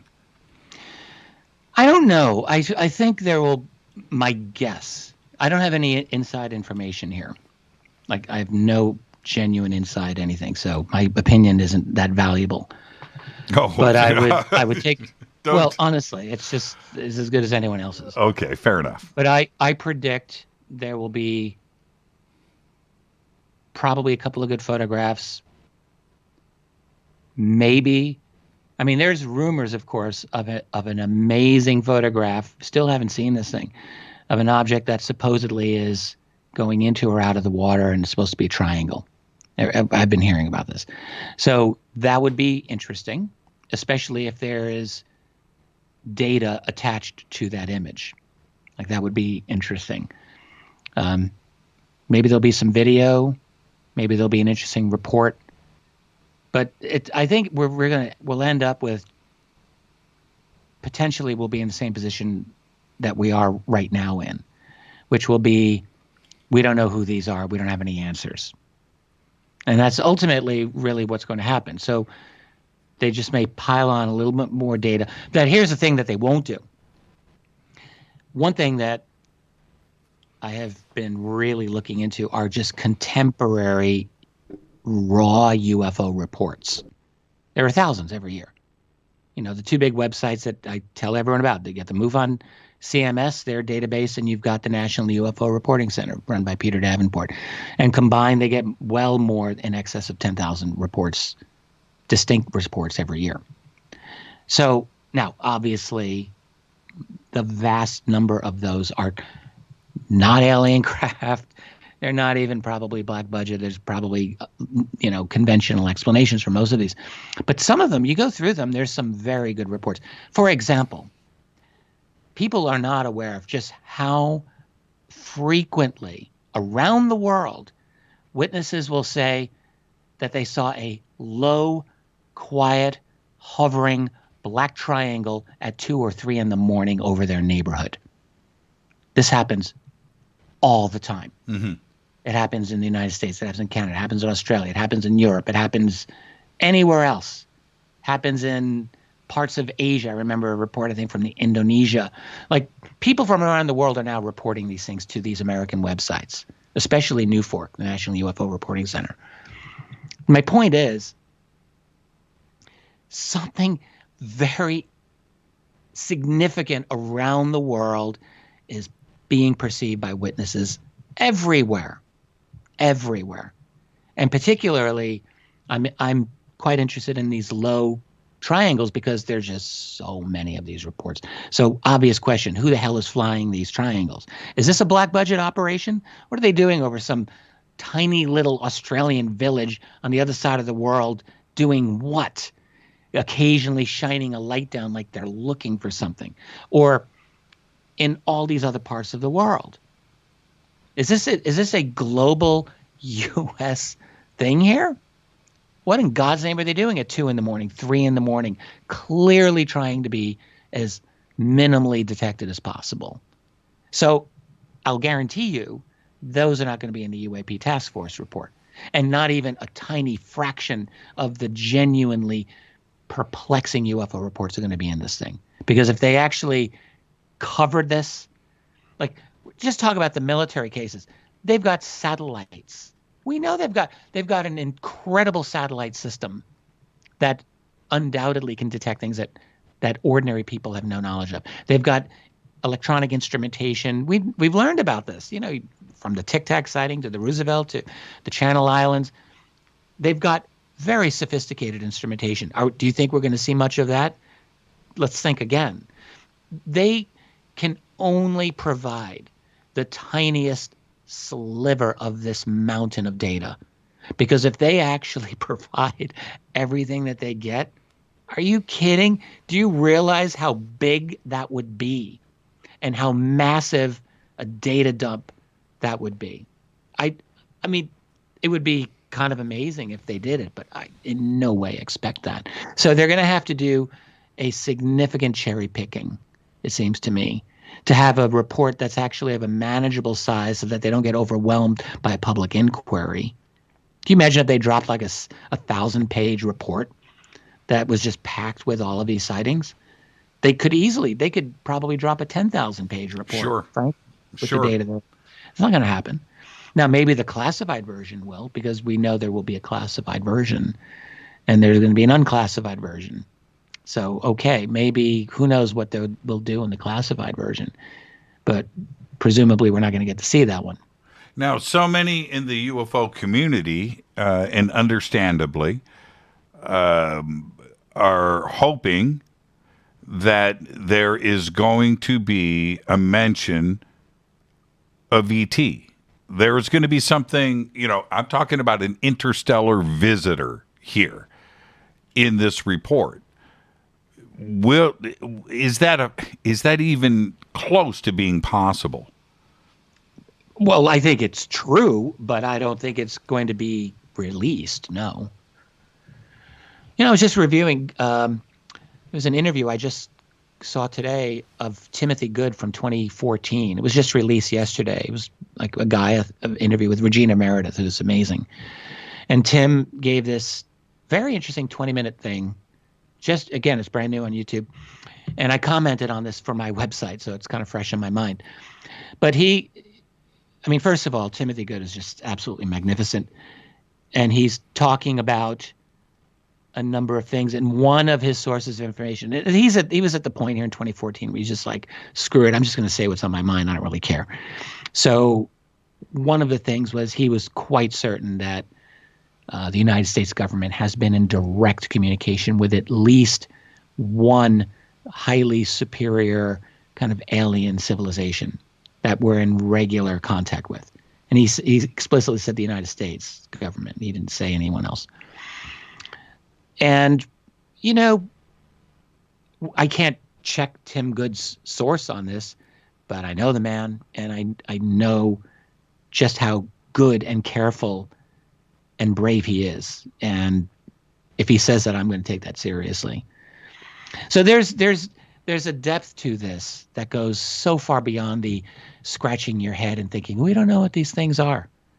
It's a convenient fiction. Like, you can understand why they say this, because this is a political act. Like, when you've got guys like Christopher Mellon or Luis Elizondo or anyone else like talking about this, does anyone honestly expect them to say, oh yeah, like, we know that the aliens are here and they're doing things? Like, they can't say that. it's impossible for them to say that as public people and still be able to maintain communication with members of Congress, which they're trying to do, or with the mass media, which they're trying to do. Like they've got to play a game. And like people have to realize that.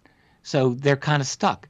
But it's a game, our world is an inherently dishonest world these days. Like our news is inherently dishonest in that like things happen and no one can actually say the truth about things anymore.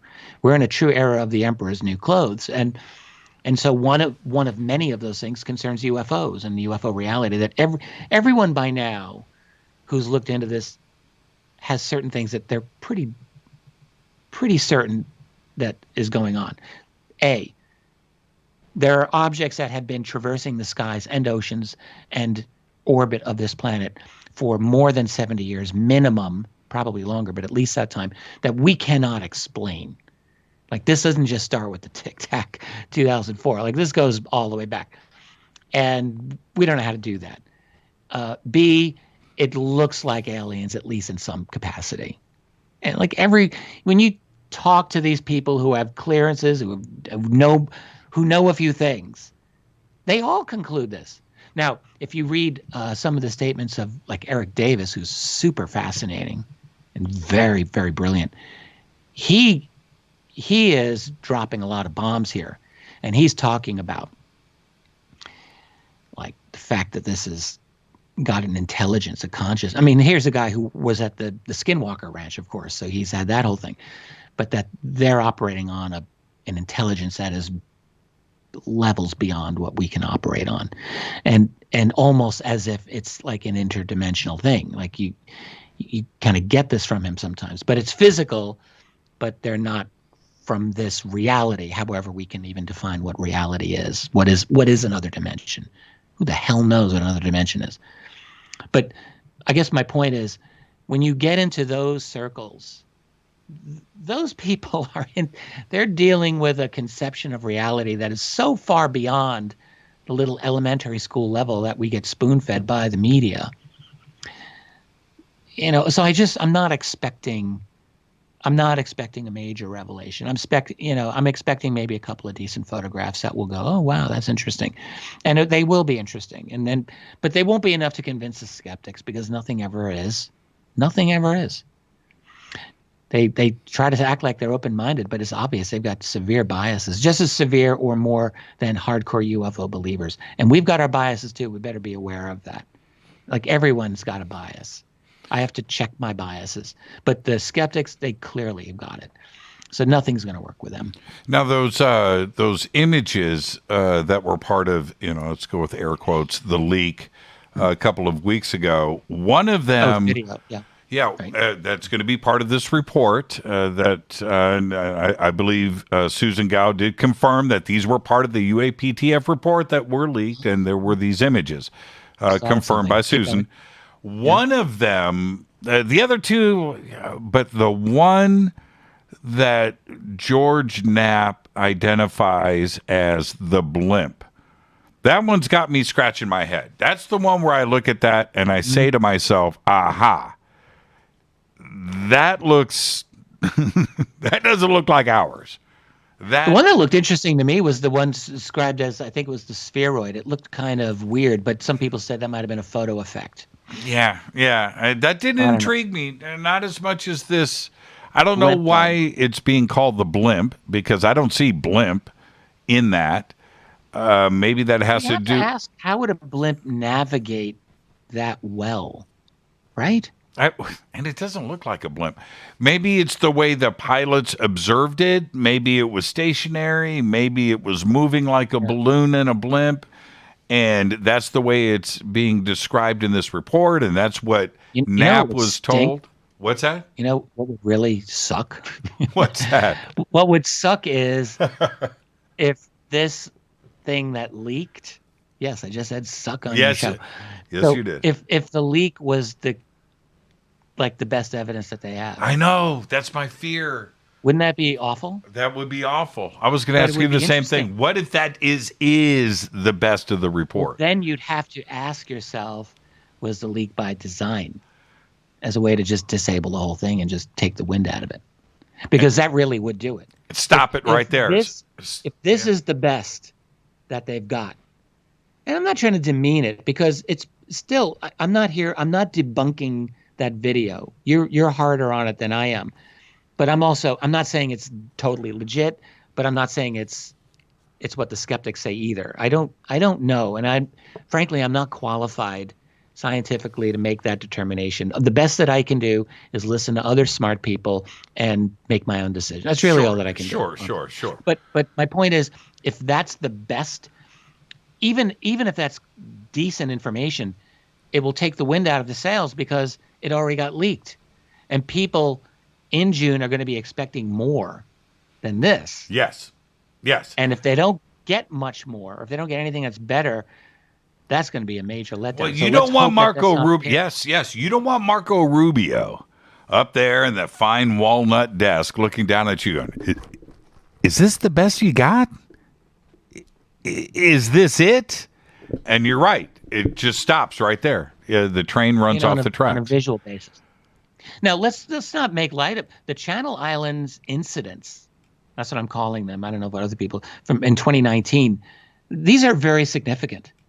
And just because those objects didn't display obvious, like classical UFO things like right-angle turns, as far as we know, or like the tic-tac acceleration that Commander Fravor reported, clearly what was multiple thousands of miles per hour. So they're not showing that. But they did show some very intrepid and robust capabilities. That's for darn sure. They're able to directly hover over U.S. Navy destroyers multiple times, like during exercises at night. Come on. Why didn't the Navy fire on them? You got me. I wasn't there. I don't know. I on my website, I got some amazing people on my site, and one, I think he was former Navy, is like, look, you got guys with rifles. All they have to do is just shoot the thing. Right. They could take it down. Right. And then on top of that, they've got an array of highly sophisticated electronic equipment that should be able to jam those things and enough to take them down. So, I mean, that's what I'm told. So none of that happened. You've got, it's the Aegis electronic warfare system, which I had to learn about in the aftermath of this, like probably many people did. It's like, what's this?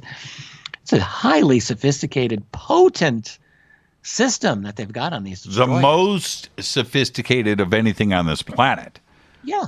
Right. It's amazing. And they it have was totally apparently defeated by these drones? These little Chinese drones? Well, really? Okay, but I want to go back. We've just got a little bit of time left, and I know it sounds like sometimes I'm poo-pooing on all of this. I am not. And that blimp photograph, I keep saying blimp because that's Knapp's word for it. Yeah, but it probably isn't a blimp. It's not a blimp. No. It's not going to be filled with air just lumbering about, floating in the sky. That is a great photograph, man. That's a great image. Yeah. It is. I think it's Mandalorian. Yes, actually, it is. I think it's Mandalorian, Richard. I do. I think it's Mando. I don't watch that show. I don't watch The Mandalorian. You should watch it. You're going to see Mando. I don't do Disney Channel. I think that's on Disney. Yes, man. Freak Disney. I said freak. That's it. But and then today I posted in Twitter. You probably saw this photograph. Brad Harris, and you know Brad, and he's my personal photographer. Brad sends me this image of San Clemente Island taken today, right there off the coast of California, showing 2 U.S. Navy warships 4.5 miles from San Clemente Island out there doing something in the area where all of this is going down. And you have to ask yourself, what is the U.S. Navy doing here? I don't know. Maybe they're reacting. They're looking for flying toasters, Richard. They're looking for. I don't know. But yeah, and I know that there's something going on. We just have to figure it out. Tyler Rogoway, I just want to bring this. I know we're wrapping up. He made a number of really excellent points in his article. One thing he stated was that, look, if you want to do espionage on the United States Navy, you've got two golden opportunities here. You've got off the southern coast of California, where he said it's almost like they've got banker's hours there. Like they're just totally regular, reliable. Like they're going to be there. That's where they do their testing. Mm-hmm. And then the other is off the eastern coast, I guess somewhere off of Norfolk. So those two areas, and you to go there. But that could apply not just to the Chinese or the Russians. That could apply to anyone else that's not earthly or that's not fundamentally of this civilization. Like, it doesn't have to just apply to the Chinese. It could apply. Literally, it could apply to aliens. Why wouldn't it? Why would they not be interested in something new that the United States Navy might be doing?